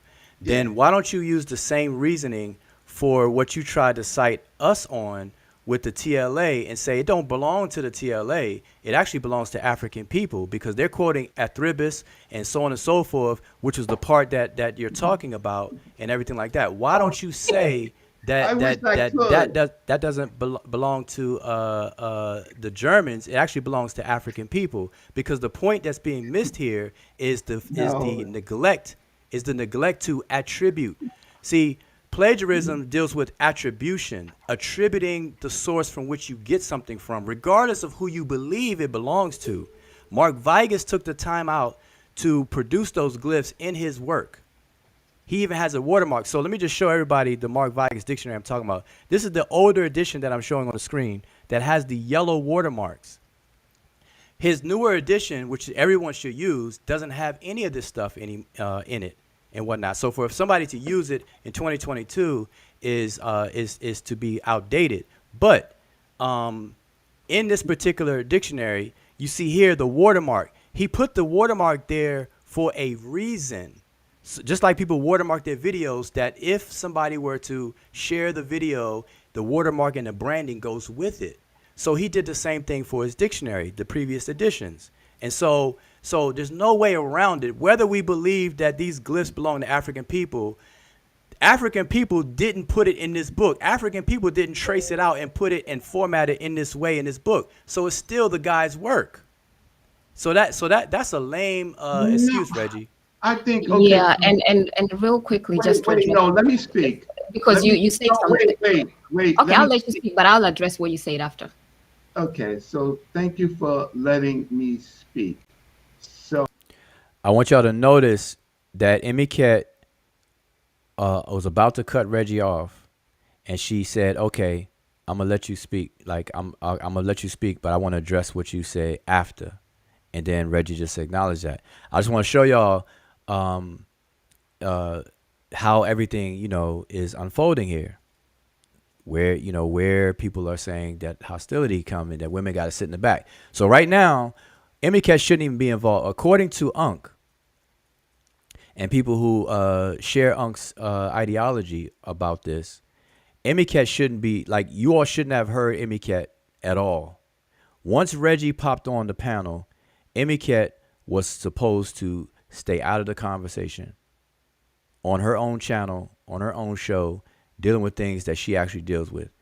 That's what is being implied so far. Now I'm just going in chronological order. So far, Emmy Cat should not have opened her mouth at all, ever. So far, all right. That's what's being portrayed. so uh I don't think it's lame. I think if anything, at the worst case, is a miscitation. Okay, so Reggie, I said that Reggie's excuse was lame. Reggie said he doesn't think it's lame. He said at best it's a miscitation. That is, there's nothing hostile there. Okay, at all. Nobody cursing each other out. Nobody's jumping down each other's throat or doing none of that stuff that would be deemed hostile or enough to hide the women, tell the women to go back in the house. None of that. I just want y'all to understand that, okay? Now Reggie thought that she was biased. And he said, "You're biased." And he like said that with a little force. He put his finger down. Y'all see him point to the ground. He like, bias. He like pointed to the screen. Bias. And that still was fine. This is part of having a conversation. Reggie believes that. I believe his excuse was lame. I said, that's a lame excuse, Reggie. And he said he don't think it's lame. All right, so let me get to the next clip. All right. Now I'm making a point with all of this, and I don't want y'all to forget the point. The point here, because I don't want to make it seem like to you all that some of the things that Unc is saying is wrong. Like I am against what the idea of what Unc is saying. In terms of, because what's going to happen, I know it's going to happen, is that everything I'm saying, people are going to be like, Wujao doesn't want to protect the women. Unc wants to protect women. Wujao doesn't want to protect women. What kind of person is that who don't want to protect women? That's what people are going to hear out of all this stuff. So to prevent that nonsense, what I'm pointing out is that you can't claim to create a space for women to have a voice, but then describe the environment as being hostile and knowing it's hostile to the point where you got to tuck women back behind the curtain. How are you creating a space for women to have a voice by doing that? So again, that's the difference. I create this space actually so women can have a voice. There was no hostility so far in this conversation at all. And I do not believe by pushing women in the back. I wasn't raised that way. Now I don't know how y'all were raised. I was raised to protect women and children. But I was also raised not to put women down or in the back or think they're not qualified to speak or use the excuse of hostility to silence women. I wasn't raised that way. I'm not built that way. Right? For him to speak, you yield to him. He speaks, and then when I come back to try to talk, I can't talk. You want to continue. So if you want me on the show, No. listen, if you want Okay, me on the show, okay. fine, Remember, I'll I be did willing let to you be talk on the when you cut me show. off. I'll be So willing remember on the that. show. But Emmy Cat, the only reason why you're on the show is because you're biased. It's not Okay, because of this work. You're not involved in this work. So I can speak to Ujawa, and I can also speak to Asar, because fundamentally, if he feels that I did something wrong or petty, I could talk to Ujao, because that is who I did it to, right? You have nothing to do with it. Okay, so So hold up, before Emiket starts talking right here, I want y'all to see how the temperature changed a little bit. You can hear it. You can hear it a bit. All right. So I want y'all to just to observe all of this. He said that she don't have anything to do with it and whatnot, and he could talk to me and Asar and all of this. So he's just coming on our channel at this point, expressing himself that Emiket should be out the picture. She shouldn't talk. Although earlier he said, okay, she has a right to talk and everything. But anyway, I'm gonna let Emiket. You're gonna hear her speak. So I'll correct that in a minute. Let me just finish first. So I brought up the first point, which you say these are African people's things. And clearly you did actually cite other African people's things. So we can throw that reasoning or that excuse out of the window. Now, the second thing I was going to address was the fact that where you actually cite Faulkner, what is the difference between what you see on your screen and what was on Ujawa's paper with the TLA?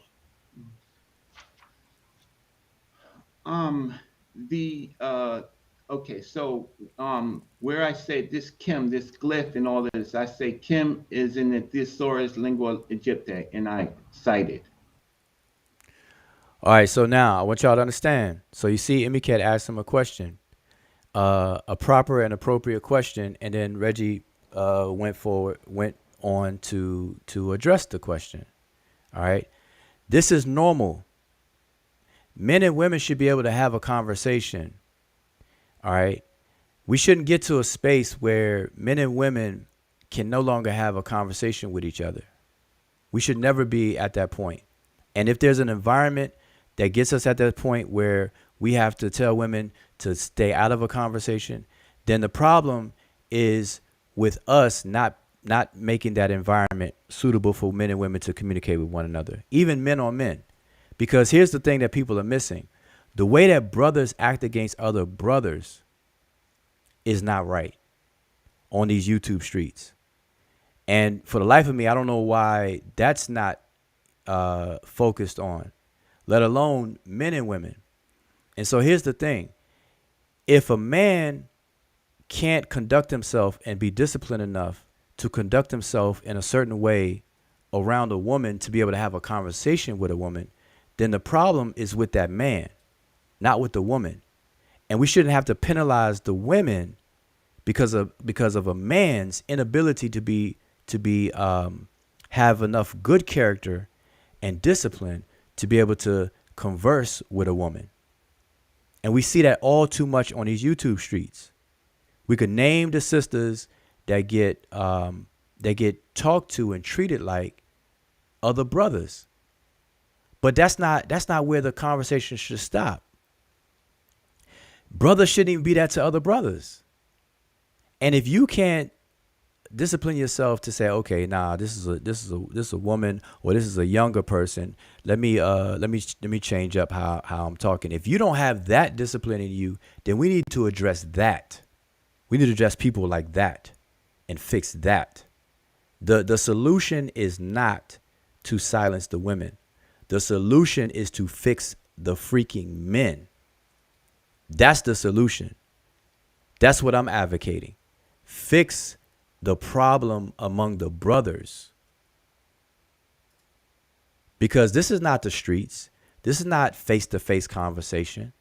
And I'm sure everybody in the chat listening to my voice right now, who's a man, will definitely protect their woman, their women or female family members and children in person if there's any threat whatsoever. I'm sure everybody who's a man in the chat will do that, including myself. This is not the street. This is not face-to-face. This is keyboard typing and voice on a digital medium, social media. And so if we can't even in a non-face-to-face environment conduct ourselves in a way to where we can communicate with the opposite sex without pushing them in the back, then we have a problem among the men. We have that problem. We got to fix that. And women should not be penalized because of our problem. But we need to get on that and get on it ASAP, because we shouldn't be penalizing these women out here to where they don't have a voice, as people are trying to portray it. So let me pull up the next thing. But I want y'all to understand that so far there's no warrant for Emiket to leave the conversation. The conversation is what it is, and it's about what it's about. And this is a normal conversation. Now, if people want to inflate and imagine something, then that's a problem. All right, let me go to the next one. I believe it's the next one. All right, y'all listen to this one. It's the whole execution squad. That's No, it's fine. not. It's not that type of party. No, it's not that type of No, party. don't do that. So I'm Don't do talking that. 3 people. It's not that. So No, it's not Assault that type can of chime party. in when he wants to talk. Assault says in the deep voice, "It's the standard." Yeah, it's. He has a deep voice. Excited. What, you scared? Okay, 'cause I know you don't speak. I know you don't speak Greek, and I know you don't speak Coptic, and to be accurate, so I know it came from somewhere else. Okay, so fine. Let's just say you missed a citation, a big one. And let's say I missed a citation. If you want to say a big one, fine. But I don't. No. But hold up. But here's the thing.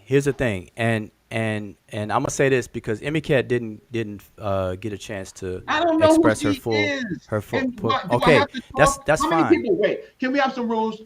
I would address her conversation this time, right? Going forward, just so I'm not confused and I don't feel attacked. See, y'all see that? That's a key word. Reggie feels attacked, and when people feel attacked, they get very, very defensive. And so you're gonna hear what I say about all that stuff. That's not that type of thing. And so, but now you have to understand that people that attach themselves to their work or activities, if you criticize their work or activities, people take that as an attack on them. And that's a scholarship no 101 that they teach us in science and in school, that you never identify with your work, especially the work that's going to be made public in the public domain. You don't identify with that. That way you don't have to feel like you're being attacked if your work is being criticized or scrutinized or analyzed. You never do that. All right. So I was trying to reassure Reggie that there's no hit squad attacking. And in fact, we didn't even intend to even talk about any of this that night at all. And we're not the ones that are going on large platforms trying to expose or step on people's works. We don't do that. I don't do that. I'll write a book. I wrote a book about involved with a book, I should say, refuting Walter Williams' claims. Not Walter Williams. Walter Williams, probably the nicest guy. I don't know him, but we dealt with his claims. But we don't go on platforms and try to do that and whatnot. So let this play out. You're gonna hear me say this. Can I just talk to you? And if Asar wants to talk, fine, right? Anybody Okay, else but not yeah, directly after related to this?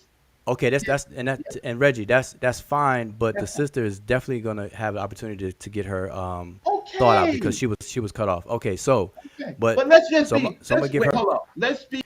Now I want y'all to notice that I said fine to Reggie because Reggie expressed himself that he wants to talk to me and or Osar, right?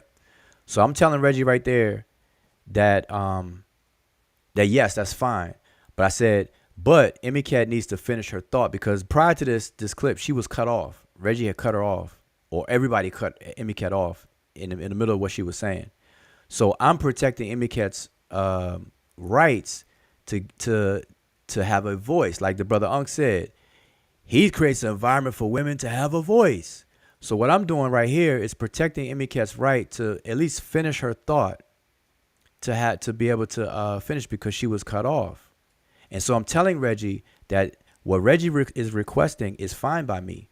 Me and Reggie can schedule something in the future, and y'all gonna hear me say that with just me and him or Sar. I said, but right now, let's let Emiket finish her thought, and then me and Reggie can talk.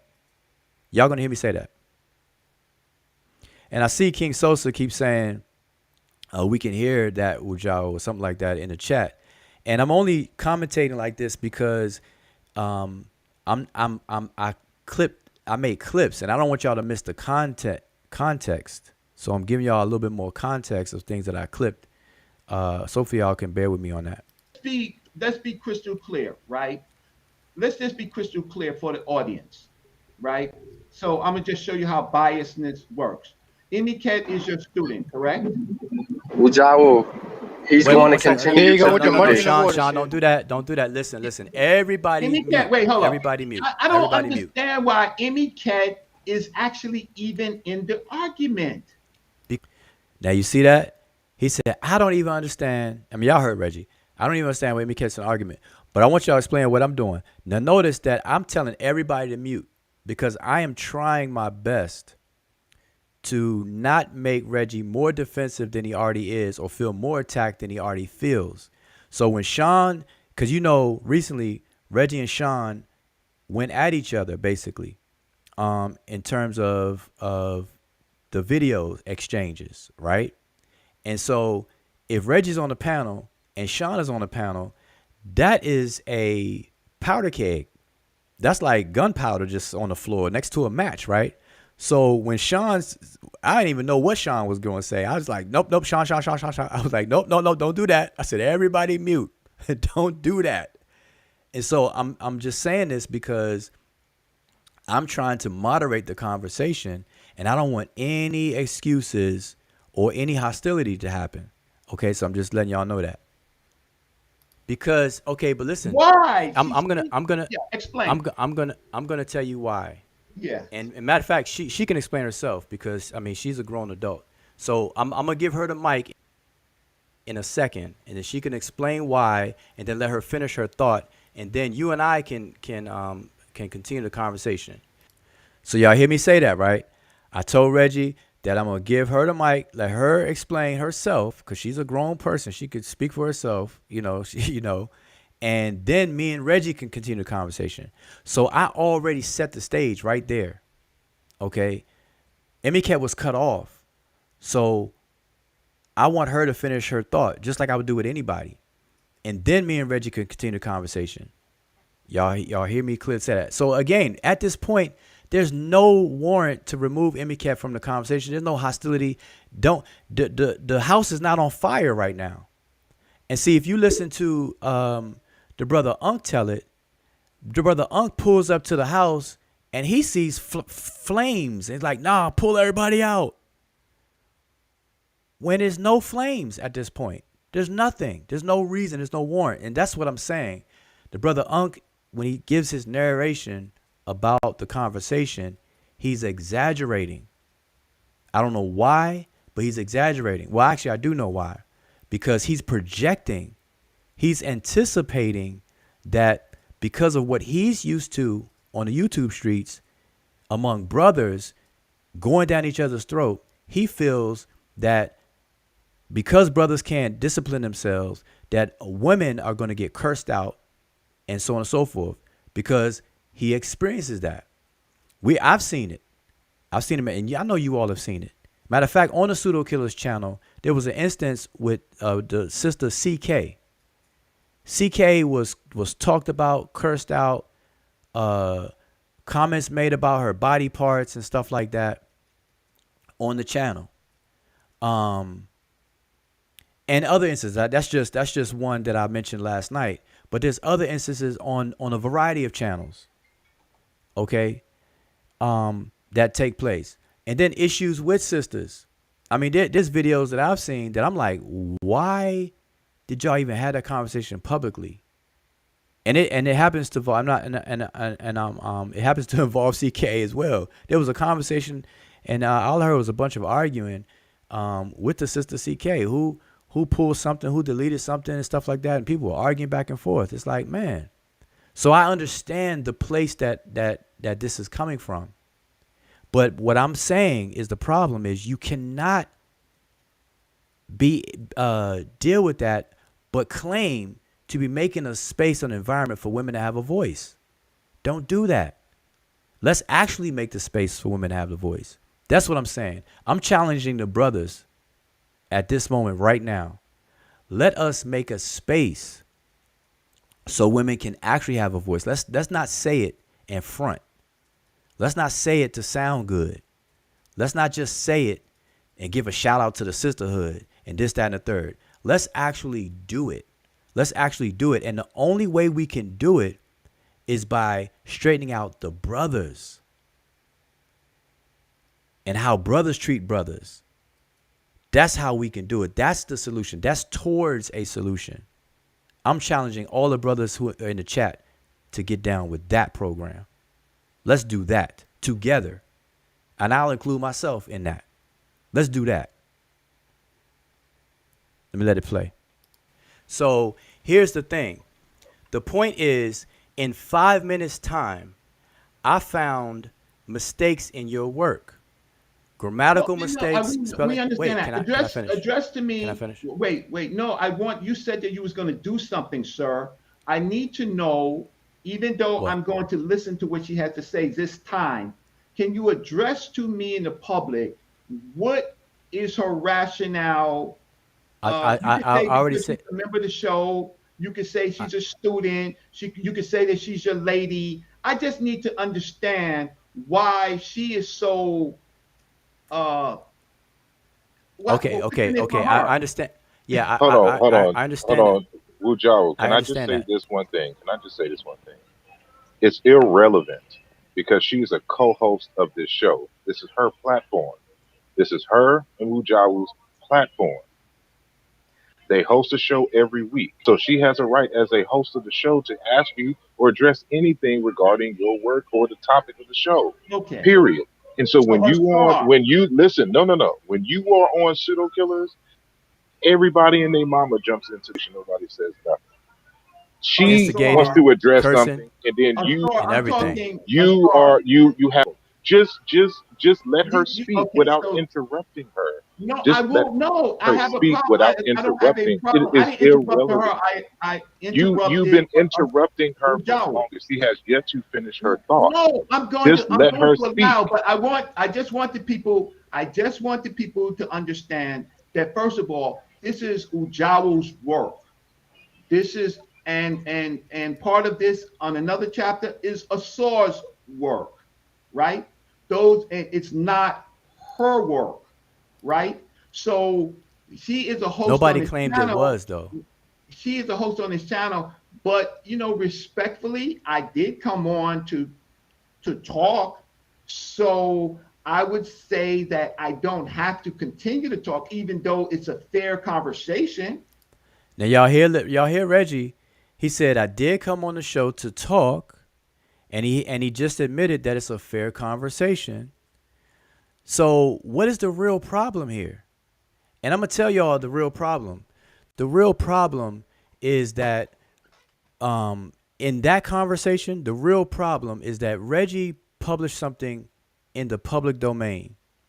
Not only was it published in the public domain, but in the back and forth between Reggie and Sean, Reggie went further and boasted and bragged about his work being published in a journal, being peer reviewed, and so on and so forth. Then you had other people on the panel with Reggie when he was doing that, cheering him on, making a commitment to endorse and back Reggie's paper, the fact that it was in the journal, the fact that it was peer reviewed, and so on and so forth. And so what happens is when his article came up in our conversation, not unintentionally, by the way, then it just took me 5 minutes to find errors in his work that he points out in other people's work. And so, of course, Reggie may want to come and defend that and have something to say to that, which is why he's welcomed on the platform. But in doing so, instead of and see the way that this environment is set up is by environment I mean the conscious community. It's not a cooperative community. It's very adversarial. So instead of Reggie coming on and saying, "Hey, you know what? You're right. I accused you guys of having a misspelled word when I have several in my paper. Your work was not peer reviewed and you have one misspelled word. My work was peer reviewed and I got several misspelled words. So daggone, my work might as well not even been peer reviewed because I got, those errors fit there and you just had one and yours wasn't peer reviewed. And I accuse you all of not citing a dictionary properly, but here I am in my own paper. I took screenshots of a dictionary and never gave citations for the dictionary. I don't even mention Mark Vigas in my paper, not one time. But yet I took a whole bunch of snapshots from Mark Vigas's dictionary. You know what, Wujao? You're right. I messed up and I'm accusing you of messing up. So let's work together and let's make sure we publish quality material. See, that kind of conversation will not take place in the conscious community because it's not set up to do that. It's set up to be adversarial. It's set up for people to be at each other's throat. Like, I'm going to one-up you. I got to outdo you. I got to expose you to do this. I got to do this and that and the third. That's what doesn't happen.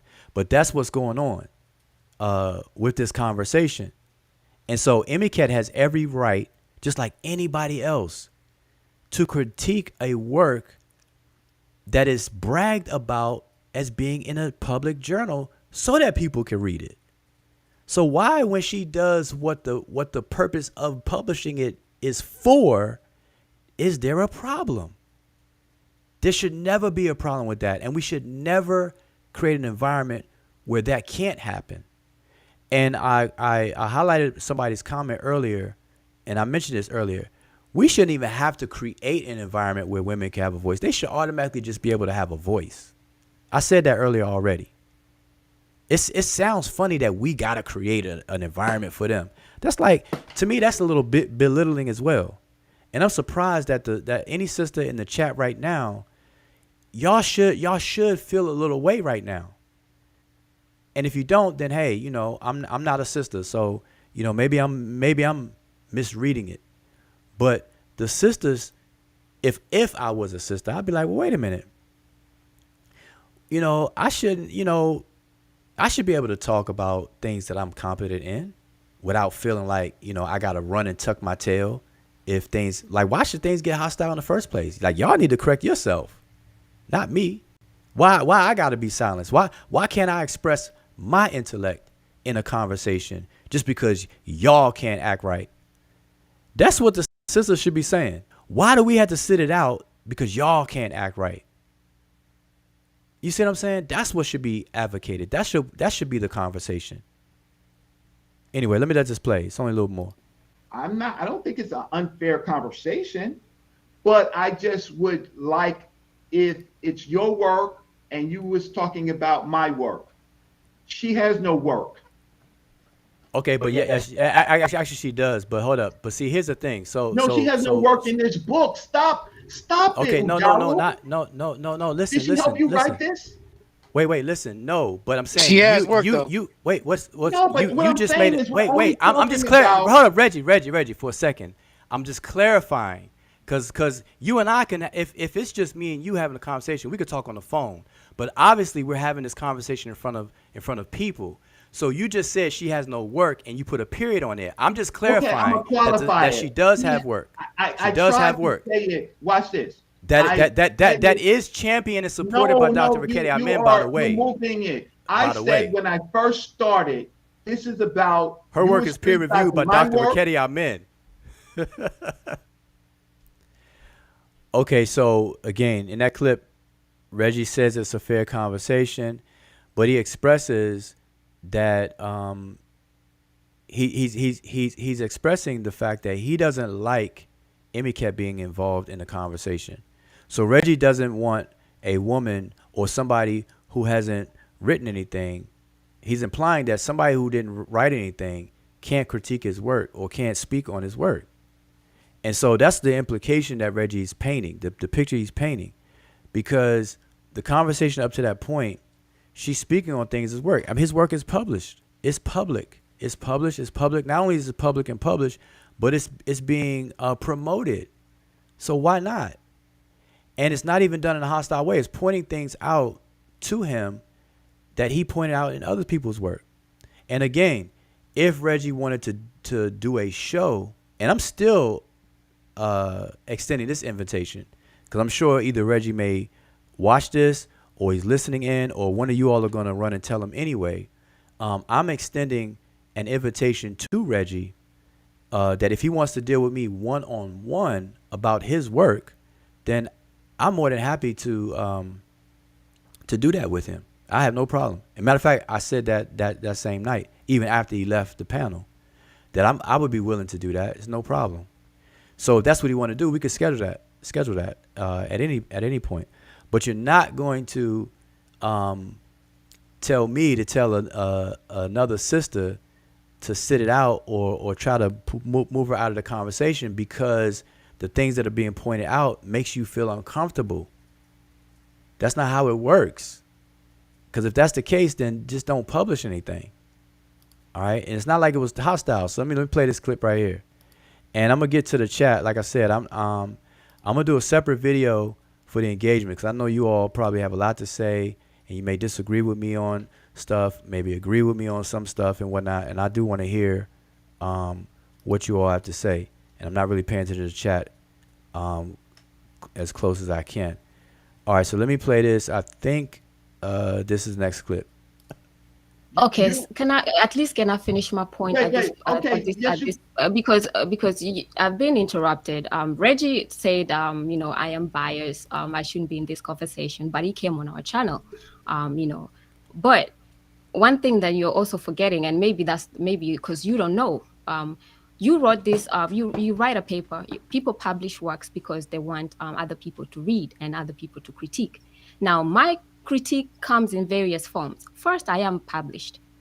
My publications, I know exactly how things are supposed to be cited, right? So when I'm speaking about these citations, I'm not just parroting stuff because I've done it myself. Secondly, on this particular paper, other than the citations which I have experience in, I am actually qualified to speak because you wrote this paper for people like us who can actually read Sesh, Medew, Netcher, go into your article and critique it. So that's what I'm doing right now. If you don't want people like me to do this, then don't publish anything. But when you do, people like me are going to do this on different channels, including our channel that you hopped on. So me critiquing stuff has nothing to do with either being biased or being whatever, because the point that I'm actually pointing has nothing to do with biasness. These are your errors, and you are the one who told us what kind of errors these are. Now, to finish my point, the difference between your citation of Faulkner and Wu Jiao's citation is that yours is a screenshot. Wu Jiao actually redid that whole work, but he did cite. Only difference between yours and his is that yours is actually a screenshot, his is actually not. And if you actually show, you will see they all start with the glyphs. They have the transliterations. You do a very good job of actually citing where you took it from. You go to Wu Jiao's work, same thing. The glyphs, the translations, and then the citation. So if you're going to say that Wu Jiao did wrong to do that, you cannot say that he did wrong to do that when it's exactly the same thing you did in yours. Only difference is that yours is a whole, you lifted the whole person's work and put it there, while Wu Jiao actually redid it. But they're all still cited. So the only thing you actually have an excuse of attempting to even tell us is that it is wrong to redo a work when you're going to cite it, screenshot it like me, because literally there is no difference. We see that yours is Faulkner's and how it looks. But We know that that cannot be an excuse because we read books too, written by people in this field. And what they do is actually what Wu Zhao did. What they do not do is what you did, which is screenshotting. But at the end of the day, I'm not saying that that's a fault. I'm just saying that you have no business actually saying that Wu Zhao's is wrong, because the only difference between your citation and his citation is that yours is a whole lifted screenshot, while his is actually a redone work. But all the citations are still there. If you do not understand this, that's beyond me. Okay, so as you can see, Emiket can definitely articulate herself and get her point across very well. All right, so the brother Reggie asked, what is she involved in the conversation for? And just then, y'all just heard, she explained why she's in the conversation and what she's been doing, even though she was cut off many times prior in the conversation. She was given the floor just then, and she was uninterrupted, and she articulated the points that she just made. All right, and the points were valid points. It has nothing to do with being biased or anything. And so she made those points. Now I want y'all to pay attention to her choice of words. She told Reggie that you lifted from dictionaries and things like that and didn't cite it. And this is something that you claim others did, and you pointed out as a problem when it comes to other people. So Emiket is saying, as she said, that you're the one that's pointing out what problems to look out for. And she's pointing the same problems out in his work. That's it. But pay attention to her wording, because when the conversation actually goes sideways, is going to be a critical thing I want y'all to pay attention to. All right. So far, the conversation has not gone sideways. This is actually perfectly fine. The conversation is not hostile yet. And I know Chavis in the chat earlier, he was like, he waiting on the hostility. So Chavis, you're going to keep on waiting. But all right, but let me play the next clip. So I want y'all to notice something. Now, mind you, we are, how far into the video are we at this point? We're at the 3 hour. We're 3 hours in, y'all. We're 3 hours in. No hostility yet. Next clip. This is a real quick one. I made a mistake on not citing glibs. Where exactly I got the glibs from, but and I admit that that's an error. Now, if you were honest, I'm talking to any cat, you would be honest, because it's, you find no fault in your teacher's work or your friend's work, right? You find no fault at all. So you put it as like everybody should know what to do, but.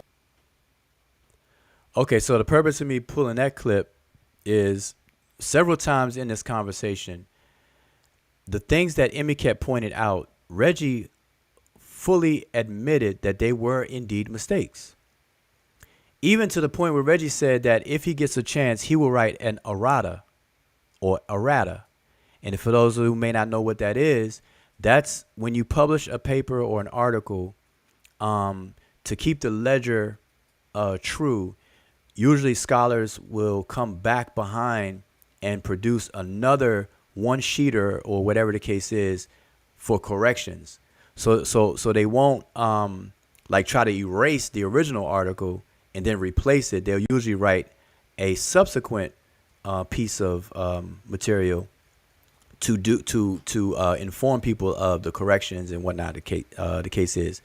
So that happens often, and that's what Reggie said, that if he was given the opportunity, that he will do.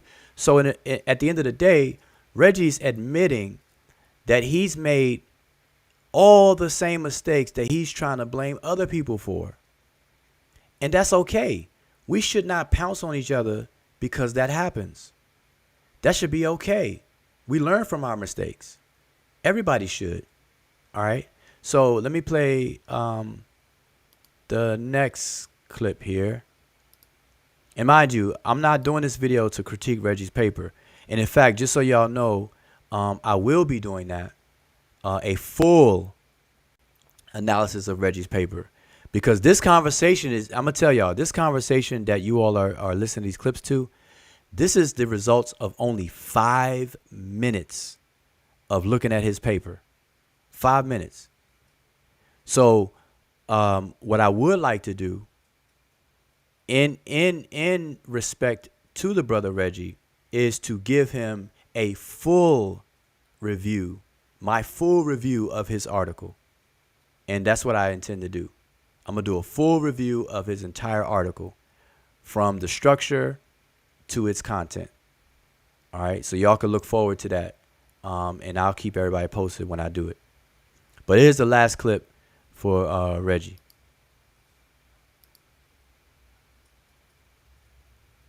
All right, so y'all check out this last clip. Yeah, But- like the African, it belongs to Africans, therefore I don't have to cite it. Yeah, that's definitely crazy. That's Yeah. crazy. No, the glyph itself, the meaning of the glyph, right? All Fine. of this belongs to African people, so why cite anybody? No, You see what no, I'm saying? no. you that's what I'm you saying. are crazy for that. No, listen, I'm not I crazy. am saying it to I'm your not- face. I'm not You are crazy. crazy for that. No, okay, so watch this. Wait. I want y'all to see. I want y'all to notice that the conversation has lightened up. Okay, I'm saying Reggie is crazy for the excuse he gave, and you know you all got to listen to the content to get it. But Reggie said that it's okay to take screenshots from a dictionary and not cite the dictionary because the words in the dictionary don't belong to the author of the dictionary. It belongs to African people. And to me, that was funny as all outdoors. So I'm telling Reggie right here, right now, I'm saying, Reggie, you are crazy for that. And that's what I'm telling him. And I'm laughing. And I can't tell if Reggie's smiling or not at this point, because Reggie, I don't know. Reggie talks with his eyes closed. And I don't know if that's like, I never seen that happen. Now, I know Dr. John Henry Clark used to talk with his eyes closed because, you know, as he aged, as he got older, he lost his eyesight. That's the only person I know that talked with his eyes closed. And maybe the cartoon character, what's his name, Mr. Magoo or whatever, the cartoon character that talked with their eyes closed and stuff. But I don't know if Reggie's smiling or what. But I know y'all know that the brother Reggie definitely talks with his eyes closed a lot. Like he'll be speaking and he'll close his eyes and stuff. So anyway, I can't tell if he's smiling or not. But my point, though, back to my point is that the conversation is not hostile. All the way up to this point, it's not hostile at all. It's not hostile to the point where where we gotta lock the women up. No, that's not gonna happen. That's not the default setting. Anyway, let me let it play. Let's go back. I said that You there's said it something- belongs to African people, so it don't The belong glyph. to Vegas. The It glyph. don't, right. It don't The glyph. belong to Faulkner. It don't belong Right. to the Germans. Right. So why But cite I anything? did also say, watch this, because you keep beating a dead something, a dead cat in this case, right? Keep beating that. I said, if you look at my article, I attempted to cite, and I might have missed a citation. It was unpurposeful. Like there's transliterations and things like that. I didn't cite every transliteration, but I tried best. So I admit that there are some citations, some things that I should have cited.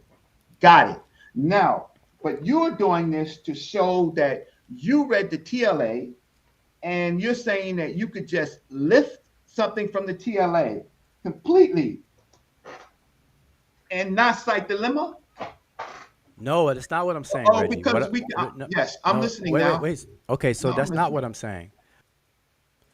Okay, so towards the end of the clip, you hear Reggie. I want you to hear the word choice that Reggie uses.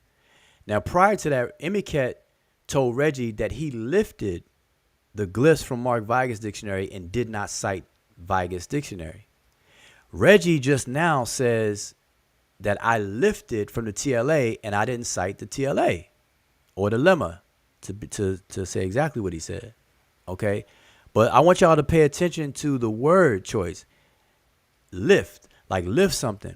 Now, mind you, all these words being used, lift and stuff like that, there's still no hostility in the conversation that warrants the removal of women to all of a sudden pack women up and put them in the closet. There's no part of this conversation that will warrant that. The conversation can be, people can disagree, but you should be able to be allowed to disagree and still participate in a conversation. And that's what's going on. That's what goes on this channel. If there's a disagreement, I'm sure a lot of y'all in the chat right now disagree with me. And if I open the panel up, we could have a nice conversation about it. Differences of whatever. And you may convince me to change my stance on some points that I've made, or vice versa. That's how this works. So anyway, I just wanted to show that. And let me see, what else did I have? All right, so let me show you all a couple of things. Now, here's a sentiment as well. Let me change this up. So this was a post done by Jehudi Ma'at earlier today. And so he says, can't question or challenge elders. If you are friends with someone I don't like, you are my enemy. You can't speak your truth because it might mess up the money. A woman needs to stay in her place when men are debating, because if she intellectually beats me up, I will take that personal and curse her out and act like an undisciplined toddler. Don't critique my public work in public or I will sue you. I don't need to have command over a subject. I will just argue you down using a source or expert that I don't even understand. And then he says, laughing out loud, these are signs of a cult. And I added at the bottom of this, no lies detected. That's exactly the sentiment if you listen to these conversations. These are the takeaways that you get from these conversations, these recent conversations. And so that's what needs to be fixed. Not tucking women up and putting them in the closet. That needs to be fixed. Women don't need us to make a space for them to have a voice. Women already have a voice. What we need to make is we need to straighten out ourselves so that women will feel better at expressing their voice and their opinions about things, this, that, and the third. You know, a lot of these YouTube channels, I want y'all to take mental note. A lot of these YouTube channels don't have women involved. A lot, not all. Like, for example, you have the sister Renee and the brother Psychopathic, I believe.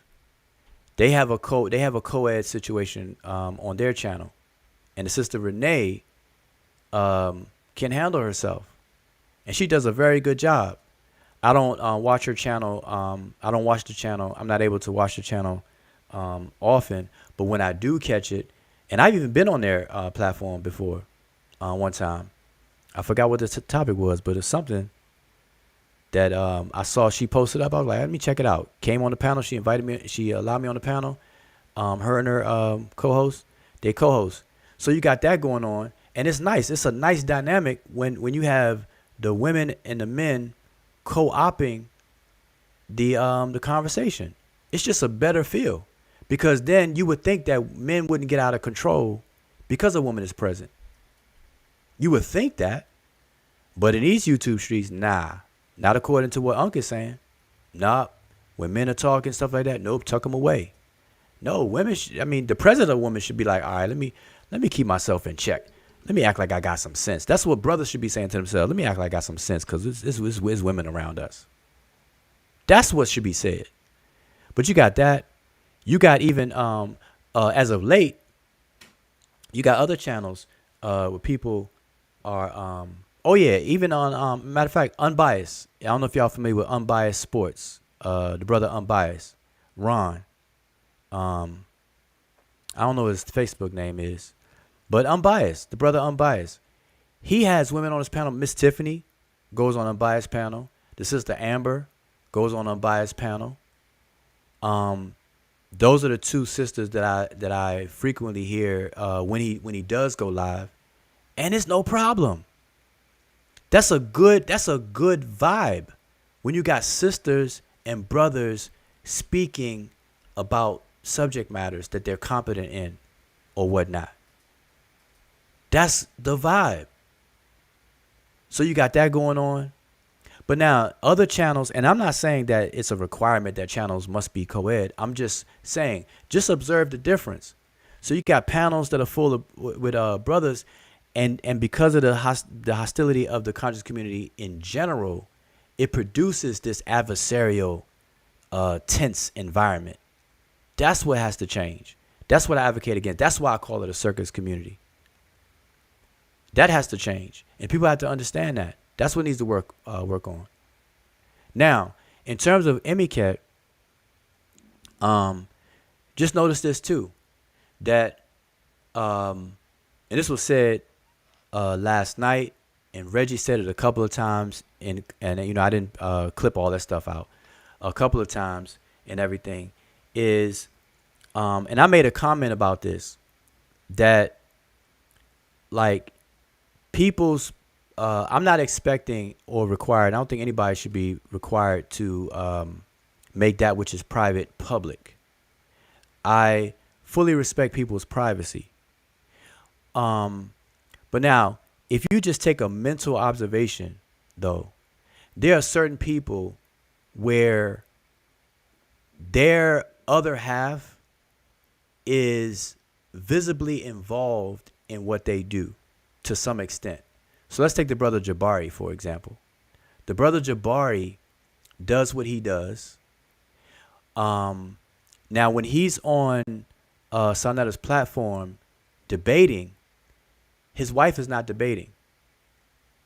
But you know that his wife supports him and is involved with the things that he does and involves with, because you see it. You see that. You actually see that. And that's an organic thing. Like, you could tell it's not, you know, he's not fronting by trying to put his wife out front or put her in the back or whatever the case is. It's just a very natural, organic feel to that. You just know that Jabari and his wife, they get down, they do what they do. All right? You notice that. The brother Sanjeti.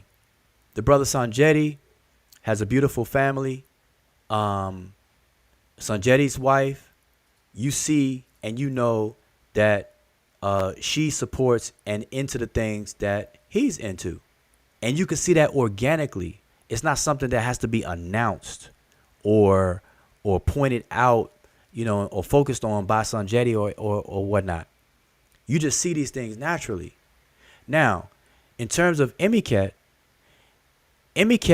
has been involved with all this stuff since 2015. Here we are, 7 years. 7 years, y'all. Emiket has been involved directly, visibly, voice-wise, everything. And so you know that she's into the same things I'm into. She's into all this stuff. And that's organic. We don't make any announcements or have to force anything, whatever. You can clearly see that me and Emiket are into the same things. Not only just in Kemet stuff, but even on stuff that other professional stuff. But you can clearly see that. Now, everybody's not the same, and everybody shouldn't be required to be the same. But here's why I'm saying what I'm saying, is that people who don't have that same situation, they should be careful not to project and compare the two different situations as if they're one and the same. And what I mean by that is that there are people who have platforms and brothers on the platforms whose other half are not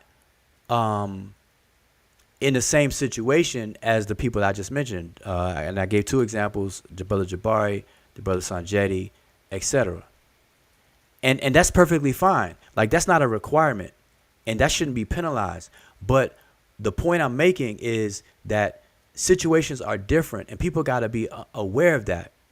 And so if I have a channel, the Sesh, and Emiket is into all the things that I'm into when it comes to all the topics under the Sesh, Egyptian culture and language, and she's been a co-host from the day one of the channel and everything, and we're known to go live and do all the things that we do over the years, then people need to be careful coming on the platform trying to change that, because that's not going to happen. It's not going to happen. Nobody's going to tell me or try to convince me or order me to tell Emiket to pack up and go in the closet on her own channel, where I know she's more than capable of handling herself.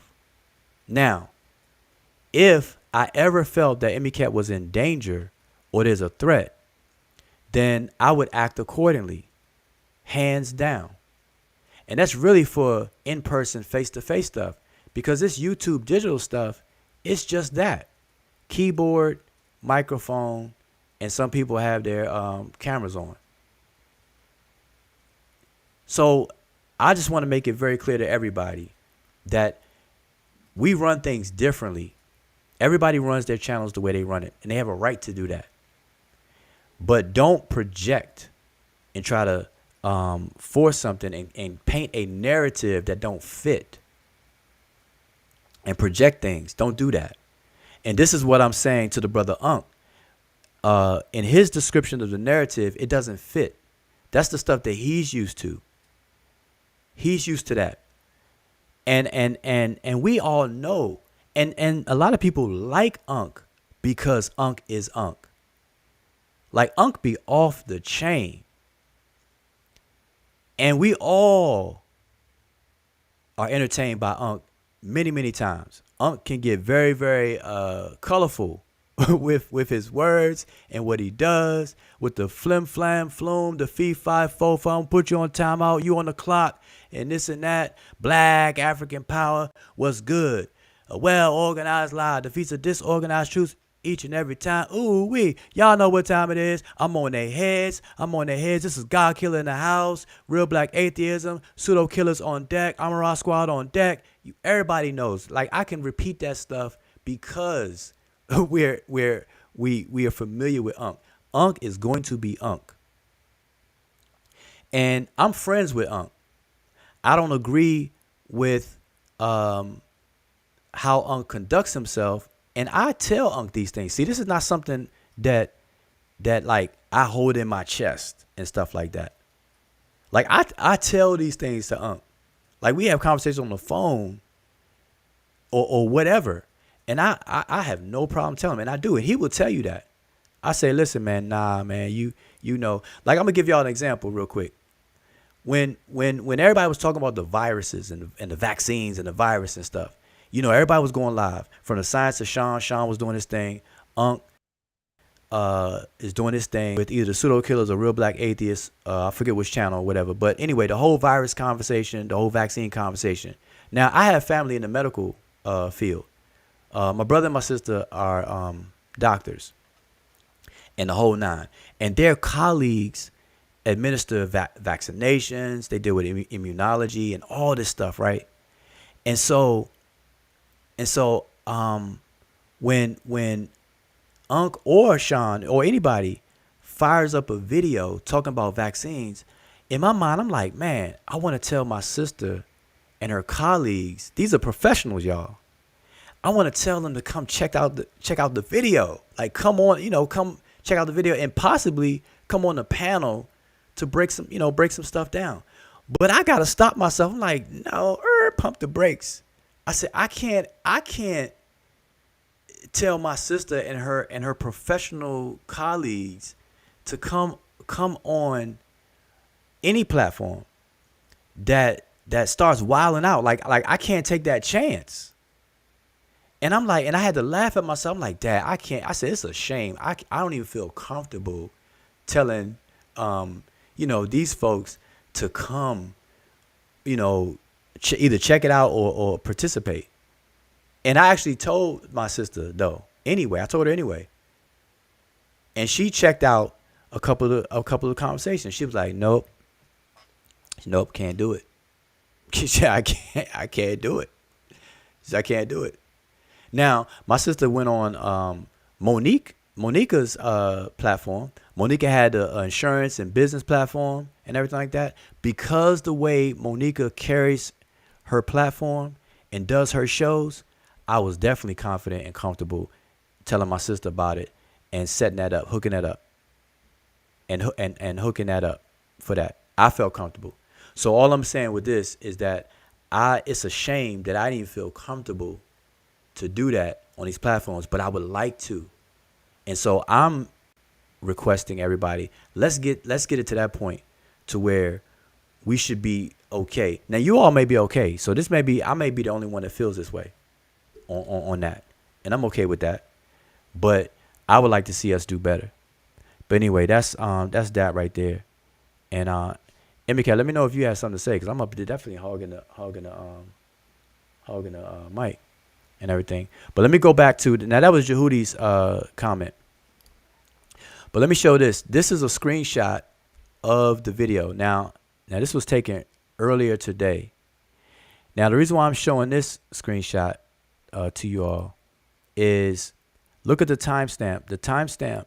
I don't know if y'all can see this. Let me get my cursor here. The timestamp is at the 3-hour mark. Now, mind you, we have been conversing with Reggie for all this time. All right, all this time, and but this screenshot, I want to point out the brother Unk. He comes into the chat, and the thing he says is, "Get the ladies out the conversation." Now, at this moment, if we go in chronological order, at this moment, there was no hostility. As I've shown y'all, there's nothing to warrant getting women out of the conversation. And so I'm saying Unk is jumping the gun here. And we shouldn't default to that. So that's the moment that Unk says, get the ladies out the conversation. And everybody in the chat was like look at this. Even indigenous black man said chauvinism. Fa Lightington says, Reggie, you showing weakness.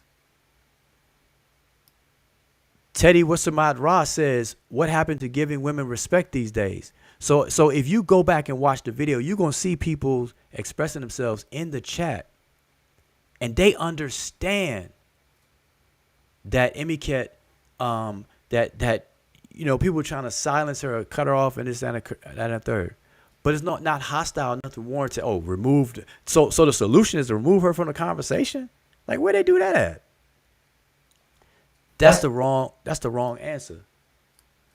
Yeah, actually, I think at this point, if Ankh actually just came in, because that's the first part where he commented, if you play the video, at this point is when Reggie was asking, who is she? She's biased. So if that's what Ankh had, then he definitely missed the conversation prior, because that's when I was trying to say a point, and then Reggie asked, was getting a little irritated, and started asking who is this person. Obviously he didn't know when he clicked join panel, he didn't know who I was, but I actually know he does, because this is not the first time Reggie has been on our panel, and I've been on our panel with Reggie in it, and I actually was active on that panel, so he already knows. But I understand the jabs are being thrown. But at this point is when Reggie was actually trying to ask who am I to speak in this conversation. So I think that's where Ankh jumped in, and obviously Ankh jumping into the conversation via the chat is that he already he's used to that environment, so he's seeing something there with what Reggie is saying. So then his first reaction as a solution to whatever he just had is get the women out of there.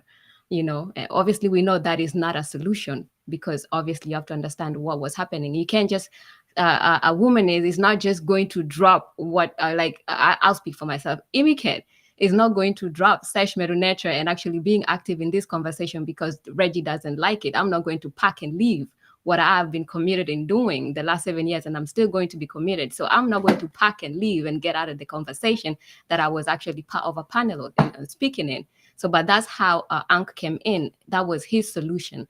We'll talk about other solutions later once we finish, but that's where Ankh comes in, when Reggie is devaluing what I'm saying, and Ankh sees that the solution is to get me out of that conversation. And I'm glad you brought that up, because that's what it really what it boils down to. In the conversation, and I get it, Reggie's trying to eliminate the critique.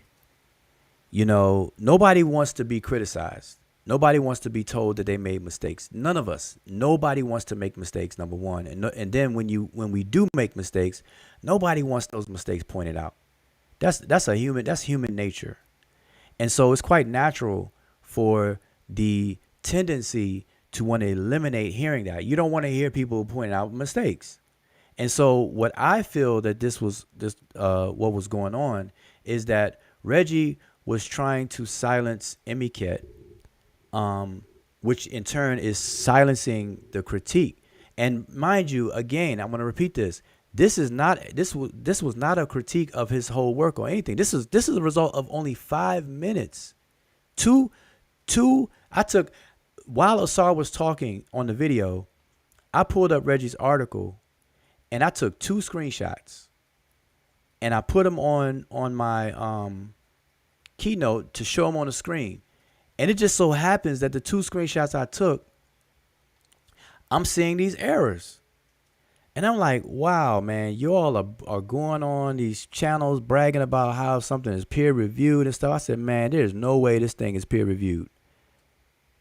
There's no way. Now I'm gonna talk about that in another video. I'm not gonna go into that right now. But that's what was really going on. And so that's why people in the chat right now, all of this is to protect Reggie's work, or to protect Reggie and whatnot. So anyway, that's that. And so now I'm going to show you where and what happened when the conversation went sour. Right here. This is what triggered Reggie right here. Now look at the timestamp. We are almost at 4 hours in. Okay? We're 4 hours in to the conversation, y'all. No hostilities. No hostilities that will warrant Emiket to be told to pack up and go in the closet. None. There's been disagreements, but that's part of a conversation, especially a conversation like this. But at the 4 hour, almost, it's a 3:56, almost at the 4 hour mark, this is the moment of trigger. Now, at this point in time, Emiket has been quiet. She has not said anything for a while in the conversation. So Emiket, on her own channel, is addressing things in the chat. Now, because Reggie, like a few other people, they like to monitor the chat to see who is being influenced and who is agreeing, who is disagreeing, and stuff like that. And so what happened is Reggie saw that during our entire conversation, more people in the chat was agreeing with what I was saying, Asar and Emiket was saying, as opposed to him. In other words, Reggie wasn't getting the agreeing thumbs up support from the chat like he may have wanted. And so, mind you, Emiket was silent for quite some time during this point in the show. Now, Emiket types a comment, and I'm gonna read it. She says, she's talking in the chat. Now, mind you, we're still on the panel talking. Emiket says, Reggie thinks that people can't make their own tables or glyphs because he lifts his whole stock and barrel from other people's work as screenshots. That's what she said. Now, mind you, what she typed right there that I just read is no different than what she told him verbally on the panel. Remember I told y'all to pay attention to the word lift. That's why I want y'all to pay attention to it. So all Emiket is doing is repeating what she said on the panel, but in the chat. Instead of talking in the second person, Reggie being the second person talking to Reggie, she's talking to the chat now and speaking of Reggie in the third person and says Reggie thinks that people instead of saying Reggie, you think. That's the only difference. So Reggie sees her comment and then goes bananas. That's the moment that he goes bananas. And when he goes bananas, then I tell Reggie, I say, Reggie, stop crying like a sissy. Stop being a sissy and crying. I said it the probably both ways. And then that right there, the word sissy caused Reggie to use that to eventually leave the panel. Now, mind you, he left the panel, but he didn't leave the show.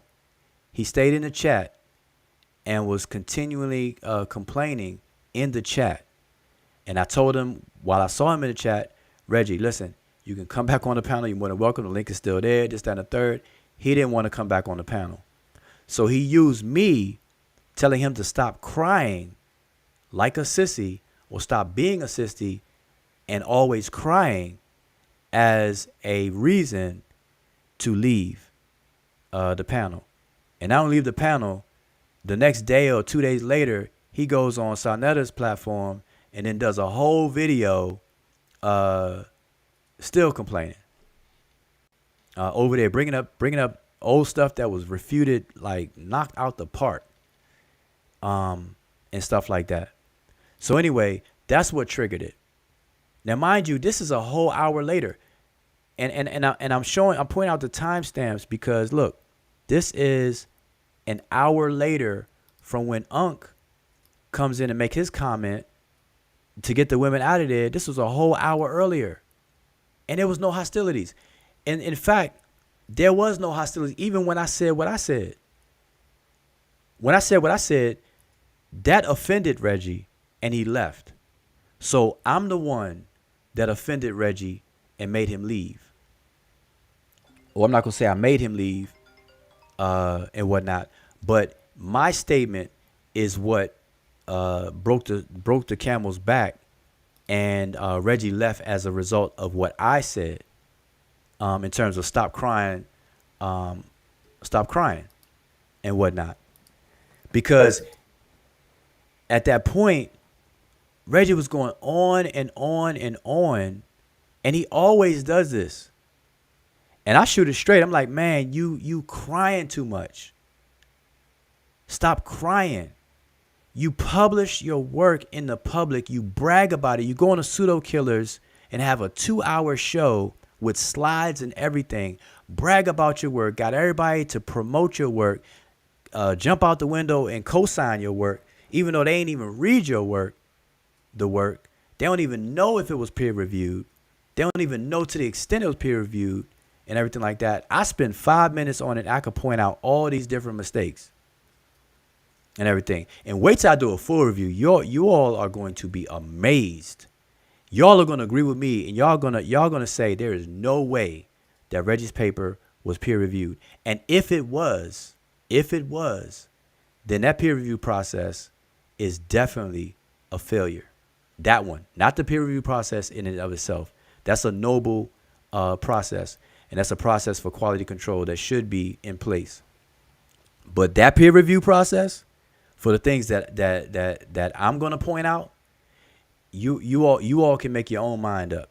If anybody should be bragging about something being peer reviewed, that is definitely not braggable.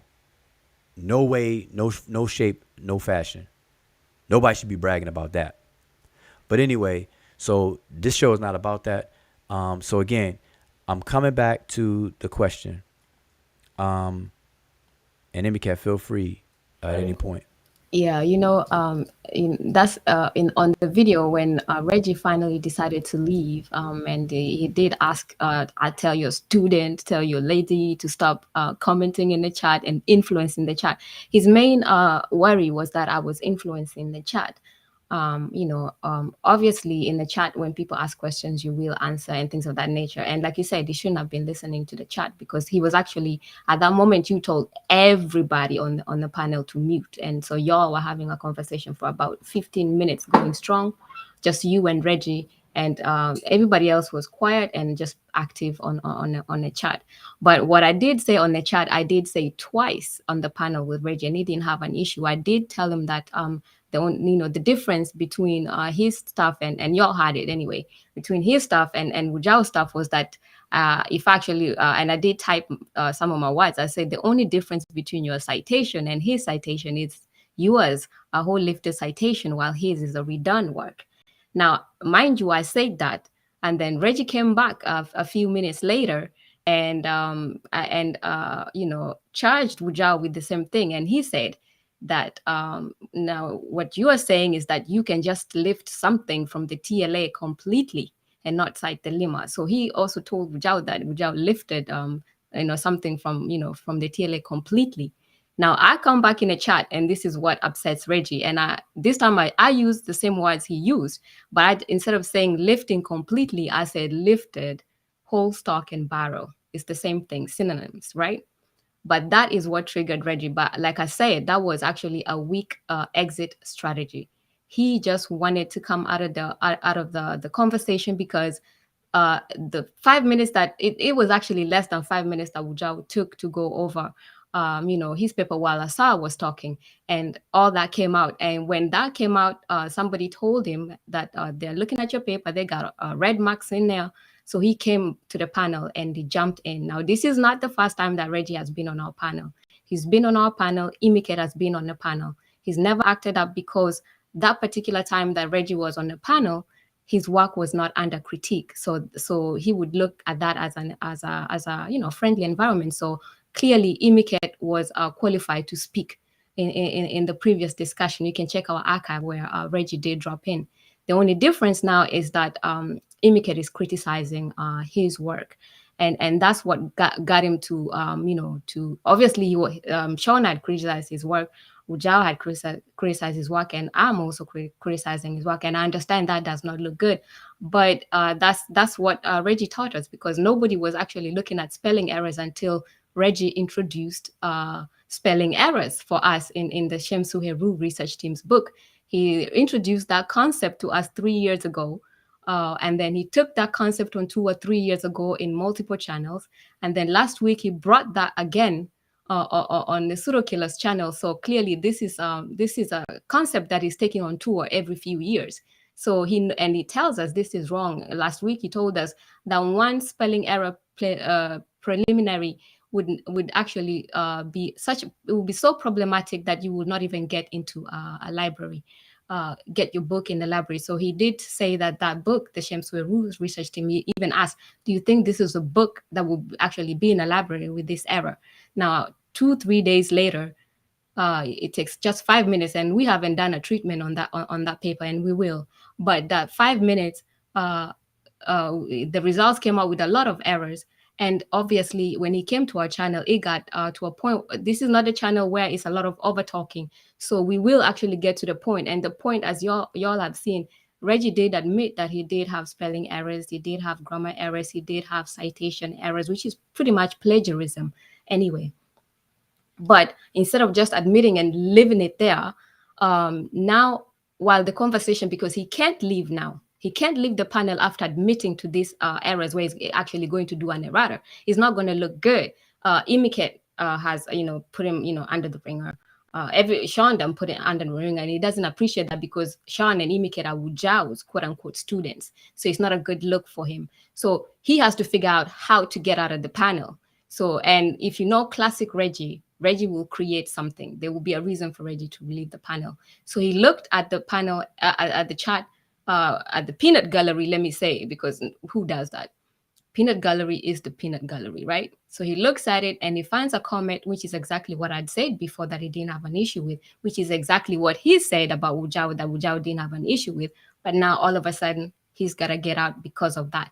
And that's fine. You could just leave because of that. And even after he left and he was talking on the chat about being attacked and all that stuff, it was all good. We understand these things. That's why even through that whole conversation, while he was actually trying to devalue my expertise in these particular subjects, I let it go because I understand how the game is played. We let him talk, but after that, we get to the point, and we got to the point, and Reggie did admit, look, I got errors. So that's that. Once that video was done, that was going to be it. The only thing that actually precipitated, even after Reggie went on Cyanera and, talked about, people doing this, we are monsters, all that kind of stuff. Listen, we were still going to get back on the Sesh channel and get to other topics like we always do. We don't do this drama stuff. What this conversation actually got drawn out is somebody trying to take this conversation where Reggie's errors and were actually shown on a YouTube channel where Reggie himself admitted it. That is going to be turned into should women talk in certain conversations. Now that is where it got iffy, and that's where I actually do not appreciate how Ankh dressed this whole conversation, because the whole conversation, if y'all know classic Ankh says everything about literacy and everything, and correct methodology. So I would actually have thought that Ankh would have actually, if he was to come on the panel, first and foremost, he would have told Reggie to just let people talk. And then after that, he, as a person who recently came on to promote Reggie's peer-reviewed work to the community, then has to be charged with, then what next, Ankh? This is Reggie's peer review that you have a profit, you come in and you've sold to the people that this is the level. This is the level that even Ankh said on his on the Pseudo Killers channel that the Army Ra Squad, no members have had their stuff in a journal. Why is Sean charging himself with peer review, with attacking peer review or criticizing peer review work? So the whole picture that was being painted was that Reggie has this peer-reviewed work that is in a journal, and this is the standard. So now Ankh, as a person who actually is for literacy, science, and all that kind of stuff. Now the question is, when you drop on this particular panel where this conversation is going on, where you actually see that the peer-reviewed work came out of the wash with a lot of errors, the first thing that you want to tackle is what happened, Reggie? Why is your peer-reviewed work have all these errors when I've been promoting your work? But no, Ankh's main focus is about how women should actually stay out of the conversation. And I'm not saying that Ankh is wrong about protecting women, but my thing is that you find a case where there was a hostile environment, then you use that to actually talk about why women should be protected. You do not go into a conversation where a woman was actually, and not just a woman, a qualified woman to speak on the topic was actually pointing out errors on a work that you have backed up and promoted to the people, and then you switch it. And then instead of actually taking that into account, you turn that conversation into should women be protected? What do women need to be protected from? Pointing out errors on works that people promote on their channels, or what? That is what I did not appreciate from Ankh. And that is actually a tactic to take people away from the main conversation, which is why did the peer-reviewed work that Ankh has been promoting the last few days, why did it come out of the wash with all these errors? Didn't anybody see it? If the Sesh members actually only took 5 minutes and saw all these errors. This is the discussion, not why women should be protected or if women should be protected, because Imike does not need to be protected from actually going through an article and pointing out errors and not being belligerent. Reggie was not belligerent either. Reggie was being Reggie. So all the shots, I understand. Reggie will actually sun people because he's an elder. He studied under the feet of who and who. So when Sean corrects him, Sean has no place. Sean is a student. If Imike comes to correct him, Imike has no place. Imike is just somebody's lady, all that stuff. So I understand Reggie. So I wasn't even going to be shocked or going to be upset. That is classic Reggie. Go out, throw stones at people's houses, but when the stone gets thrown back to you, I was attacked. These people are being mean. I'm an elder, all that stuff. We understand. The only issue here is Ankh using this situation and using women's situation, which is actually benevolent in its own, but using that situation to take the conversation away from Reggie's work coming out of the wash with errors after Ankh has been promoting it the last few days as the standard. And I hope that Ankh actually turns and actually takes, if he's going to go to his own channel or the Pseudo Killers channel, I actually hope that their next episode is, where did we go wrong? How did we support Reggie's peer-reviewed work and it came out with errors? That is the show we want to watch. All right. You said, I got to clear my throat. You said a mouthful right there. Definitely. So anyway, we've been on long enough. And so I want to summarize and then close out. I appreciate everybody tuning in for sure. Everybody. And I definitely understand that, and I wasn't paying attention to the chat the whole time, but I definitely understand and accept that people have differences of opinions with the things that I'm saying, my position, my stance on certain things. I understand that. That's part of a human community. We're going to disagree. If you would like to have a further discussion about this, then, in a future video or future live, we can have that discussion. I'm not opening this up to have any discussion or Q&A because we've been on for as long as we have. And I may go live later on, but I know some other people have some shows scheduled. The brother Sar had a show scheduled, interview our good sister LaDosha, et cetera, et cetera. So, next time I go live, we may open it up if people want to have this discussion further. I'm interested in the disagreements or agreements about this. So anyway, to summarize, is the conscious community a breeding ground for male chauvinism? So now we're coming full circle to the topic question.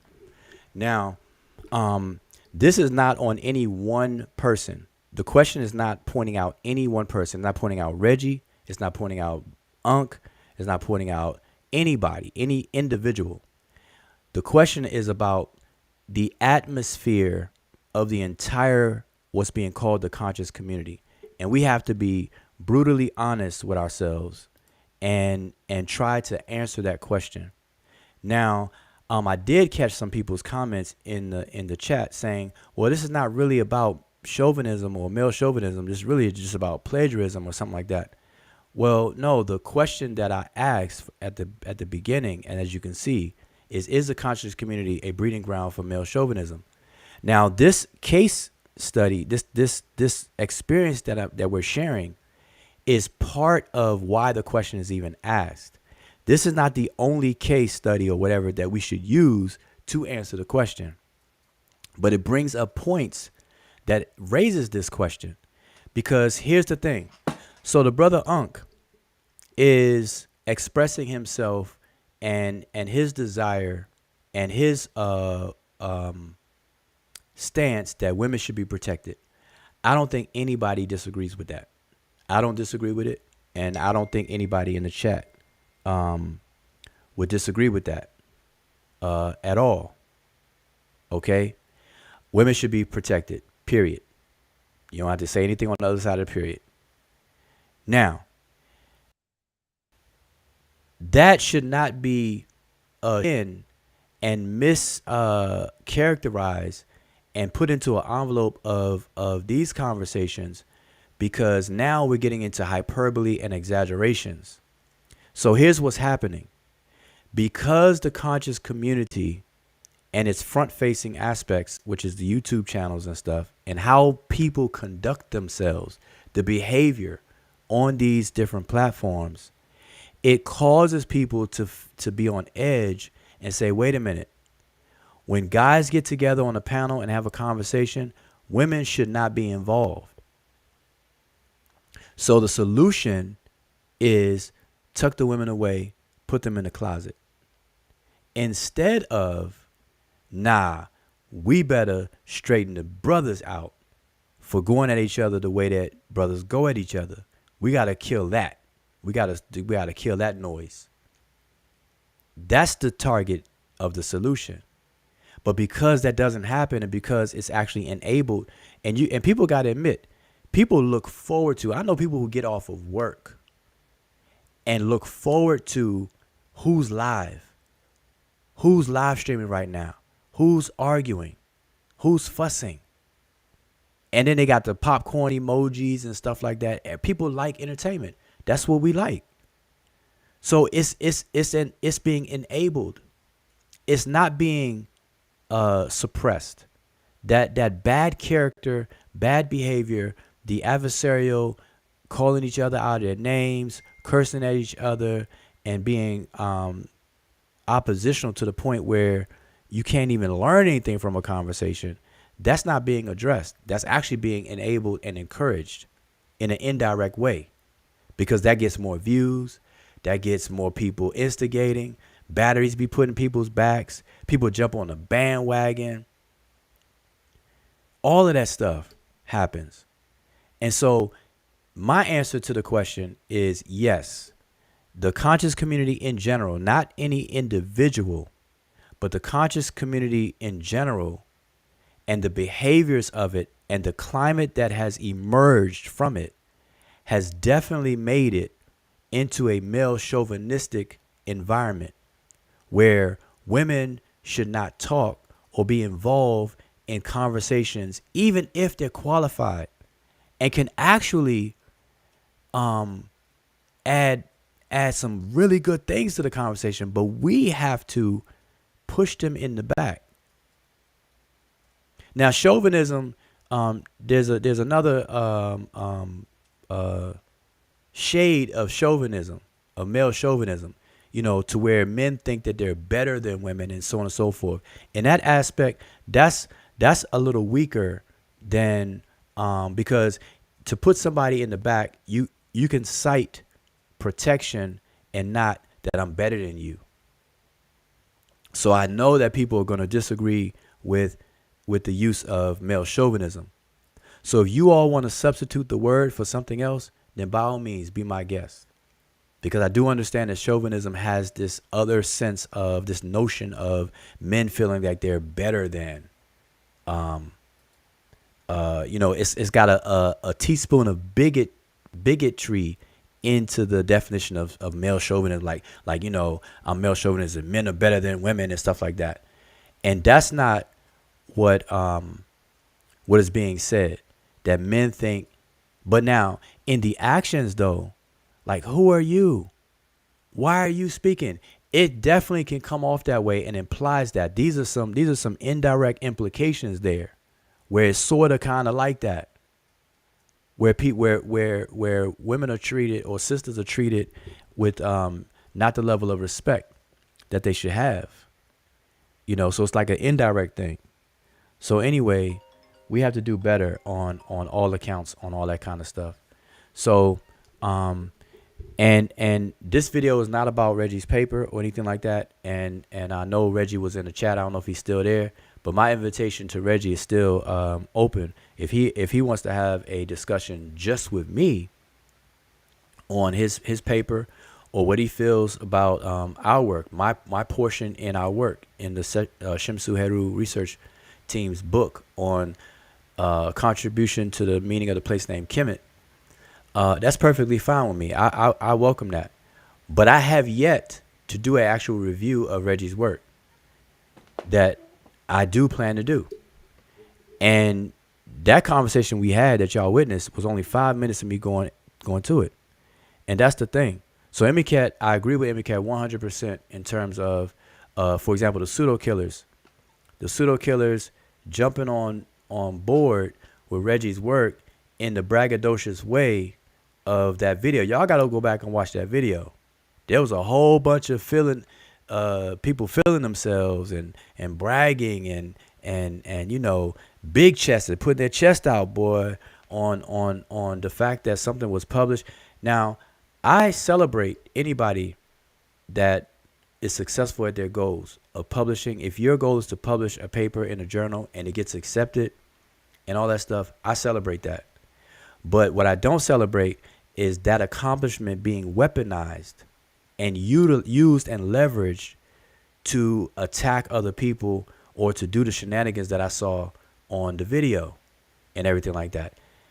That's number one. Number two, especially when that bragging is not warranted, because the moment that I take 5 minutes to look at it, I could find mistakes that there's no way possible that somebody could tell me that work was peer reviewed. There's no way it was peer reviewed. And when I go through it, y'all are gonna agree with me. There's no way that work was peer reviewed. I can compare right now Emiket's book. Matter of fact, Emiket's book is on the screen. All right. She wrote Simplified, Sesh, Medew, Netcher, Penmanship, a lesson in Egyptian hieroglyphic writing. Book 1, Monoliterals. That's the title of the book. It's available on Amazon if you want to pick it up. If you don't have it, shame on you. If you have it, I'm sure she appreciates that. But if we were to compare, now her book was not submitted to a journal, so it had no editorial board review. It was not peer reviewed by peer review standards that people are going on about or any of that. But I guarantee you, if you compare her unpeer reviewed and unjournal submitted, uneditorial reviewed work, and you compare it to a peer reviewed journaled work, case in point, Reggie's article, you will clearly see that the peer review work in the case of Reggie's paper definitely failed, because her work is far, far more professional, tight, quality is there, content is there, everything, figures, table of contents, everything, layout, everything. All right. So anyway, maybe in the upcoming video, I'm going to publicly do a full review of Reggie's work. And I know Reggie went on Sonnetta's platform. I didn't watch it, but you know, when stuff like that happen, everybody see. And what I don't like either, I'm going to tell y'all this too. Batteries in my back don't work. And I know people will share stuff with me and they may mean well, but I could tell by the comments that come with the share, like people try to put batteries in my back. Oh man, Reggie's over on Sonnetta's channel, boy, he going in. You know, people say stuff like that. Like, man, please don't try to put a battery in my back. Like, I don't care about that. You know what I'm saying?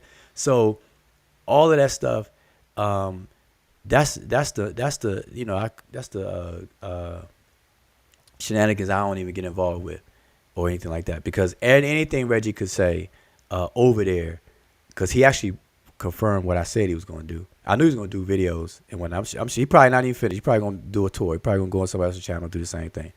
Oh no, I guarantee the tours are coming. I mean, I saw them 3 years ago. There was a whole YouTube tour, suckers taken to different channels, and it was all based on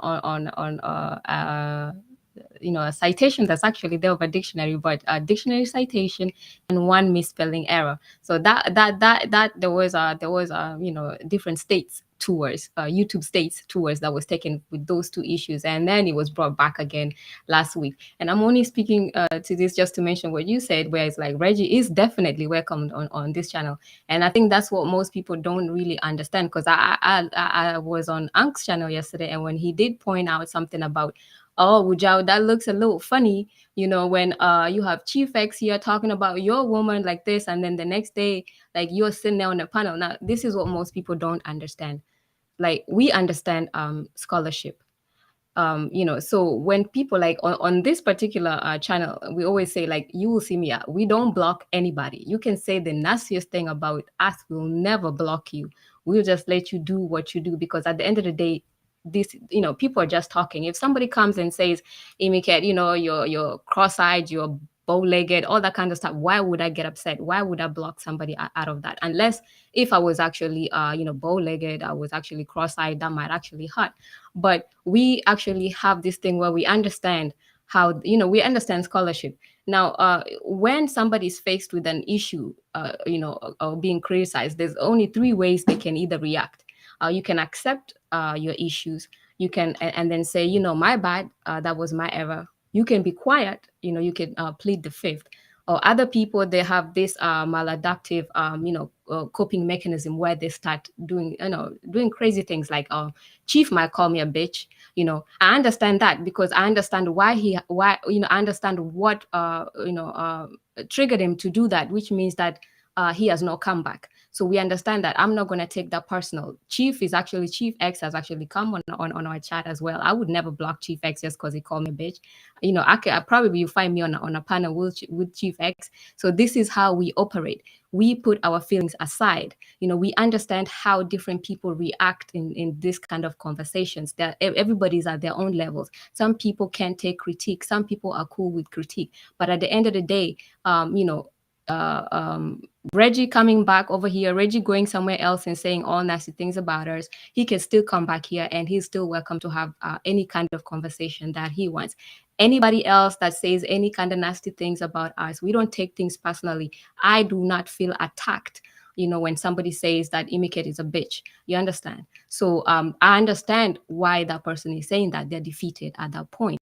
When you stick to information, you have to have experience about how people react to these things. So we'll never take that personally. We'll never block somebody. So yes, Wujao is within his right to still actually have conversations with Chief X.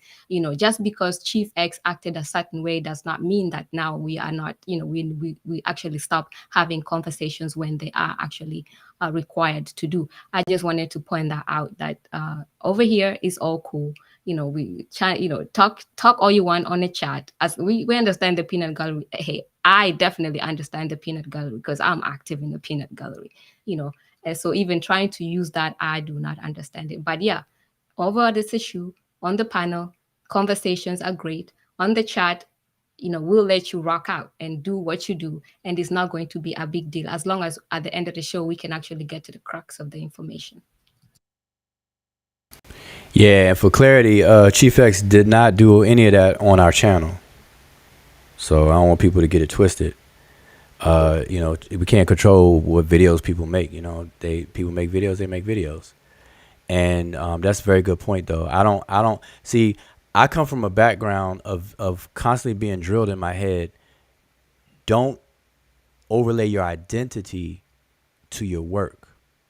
That's going to be in a public arena. That's going to be a public domain. Don't ever do that. I was trained that way in science, in math, in different subjects. Teachers would drill that into my head, into the student's head. That's what you don't do. That's scholarship 101. Doing scholarly things, scholarly works. You do not supplant or anchor your identity in your work. You don't do that. And even on the creative side, and this is very hard for the creative side, for the creative arts, for the arts and crafts and things like that, people take that stuff personal. When you are an entertainer or an artist, whether you do graphics, painting, penciling, or even musically and stuff, a lot of people identify with that on the creative side because of the different connections that people have with those kinds of things, and that's not really drilled in people's heads on that end. And so people take that stuff personally. If you criticize somebody's singing, or you criticize somebody's artwork or drawing or painting, then people get, they tend to be like, oh man, they get offended by that. But that's in that lane. But when it comes to science, math, and doing scholarship, the difference is that things are put in the public domain on a scholarship side, on a scholarly side, for the scrutiny, for the critique, because in science, it's all about trying to falsify something. So in science, you're actually putting something in view of the public to be torn down. Whereas on the artist side, in the arts and crafts side, you're putting something in the public to share and want people to enjoy and want to move people by whether it's art or music or something like that. So it's a slight difference, and the training is lined up a little differently. It's like you got to have tough skin to do scholarly things. You got to have tough skin. That's it. If you want to do it and go public with it. Now, if you just want to research and you whether you're good, a thorough researcher or not, and you don't put it out there in the public domain, then knock yourself out. But once you do, and then you come out the gate bragging and got people jumping on the bandwagon to endorse it and weaponize and stuff, then it better be all that in a bag of chips with nothing wrong with it if you're going to do that. But anyway, so we've been on long enough, man. I think that we got our point across. Emicat, anything else we leave out? Anything you want to say? Just one thing. I'm definitely looking forward to Ank's video on how did Reggie's peer-reviewed work come out of the wash with so many errors? I'm really definitely looking forward to see that. If that actually happens, somebody inbox me and let me know. I'll be watching. That's it. Well, I don't think that's going to happen until somebody points them out. So we have to do our thorough review, because I haven't seen anybody else do that. So instead of and it's timing, because if you celebrate somebody's success, and that should be celebrated. Like I said, I celebrate anyone who is successful at reaching their goals. Especially when it comes to publishing, and you get accepted into a journal. Especially if the journal is like something that's very difficult to get published in the first place, or whatever. The level of difficulty is directly related to the celebration or the accomplishment. Because if something's hard to do and you're able to do it, you're like, oh man, yes, man, good going. But if something is easy to do and you do it, then it's not, it doesn't have that, it has a less spunk. It's like, okay, man, nice, that's nice. Like in basketball, if the basketball rim was 20 feet high and somebody was still able to dunk, you're gonna be like, what? You're gonna celebrate. You're like, man, you still was able to dunk that? But if you lower the basket to 5 foot, or just an even 6 foot basketball rim, you're not gonna celebrate that the same way. You can be like, oh man, okay, man, okay, you dunked it, all right, I get it. But you're not gonna celebrate it the same way. So people gotta put things in their proper perspective and stuff at the same time. So anyway, like I said, this video is not about any critique on Reggie's work. Just wanted to point out the conversation about women and stuff. And my challenge or request from the conscious community is to straighten up and to remove the hostility that emerges from the behavior and the structure in which that this community has been built upon. All right. All the debating, trying to recruit debaters and stuff like that, and not even on subject matter. It's like people. You don't debate people. You debate issues, not people. And people have to understand that.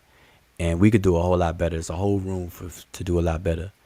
Definitely, and also really, because as a solution, obviously we got to live with some other kind of solution. And you did mention it, so just so we emphasize it, is that obviously we are not universities, we are not we are not colleges and all of that stuff, but we we want to, our goal is to reach to have that particular level of professionalism that can be reflected and can be compared to those that we try to tell people to adhere to. So as a solution, I would say that men or mostly people, when you have people on a panel and you fire up your channel and obviously the reason why people fire up their channel and go live is because they want an audience. Just to keep in mind that the audience are there and they're not just there as accessories, to help them, talk among themselves privately on the panel, but to actually engage the people on, in the peanut gallery or the chat, if in that sense. And also those conversations, if people actually among men themselves, because most of these people or these panels actually just involve men, if the conversations can actually go on without the yelling, without the interruptions, and actually have more organized, where there's an intent on what people want to achieve at the end of a conversation. What do they want the viewers that they actually want to watch? What do you want your viewers to come out with? Then in that sense, that is actually a good solution. Taking women out of the conversation is not a solution. That actually adds to the problem, because the women coming into the conversation obviously are coming with some kind of qualifications. Nobody wants to drop or to give up or what they actually have committed into learning and being a part of, just because they had a bad experience that was precipitated by certain individuals. So that is not a solution. That's actually a problem used to cover another problem. So the solution is actually just to have conversations that are actually civilized, like you see on the Sesh, like you see on Asar's channel, like you see on Coffee Pasai's channel, and all those kind of places. This is just all that is being asked. So that's my solution, and I will leave with that. All right, I just want to say this last thing. You see on the screen, all these books here are available still, except for the one on the bottom. It'll be available soon. That's the grammar book that I'm currently working on and hope to publish by the end of this year. All right, and at the end of the day, the situation of if we're online, we're not in person, and we can't cite in-person remedies for something that's online. So online, if you're on a panel and you run your platform a certain way and somebody jumps on the panel and becomes hostile, you get rid of that person. You don't tuck your women away or put them in the closet. If you have a choice of, and here's the thing, so let's just keep it 100% real. I'm on this panel on this channel. Emiket is a co-host along with me, equal co-host on this panel. Okay, so we're both running this channel. Another person comes on the channel. If things were to get hostile with that person, who should be kicked out or who should be silenced? It should be that person, not Emiket, who's part of this channel. It's just real simple like that. You got to direct the proper solution in the proper way. If somebody comes on your platform and creates a ruckus or whatever the case is, that's who you deal with. You don't because you don't give them the power to come in your house, cause a disturbance, and then force you to inconvenience everybody else in the house. No, you deal with them. You put them out the house. You don't give them that power to make you gotta move and stuff like that. You don't do that. So that's at the end of the day. All right. People just got to understand that. Protecting women, yes. But at the same time, we better check each other. All right. So with that, I'm going to say Shimon Hotep and see y'all. I think Asar and Hotep is live. Maybe some other people are live. Hotep.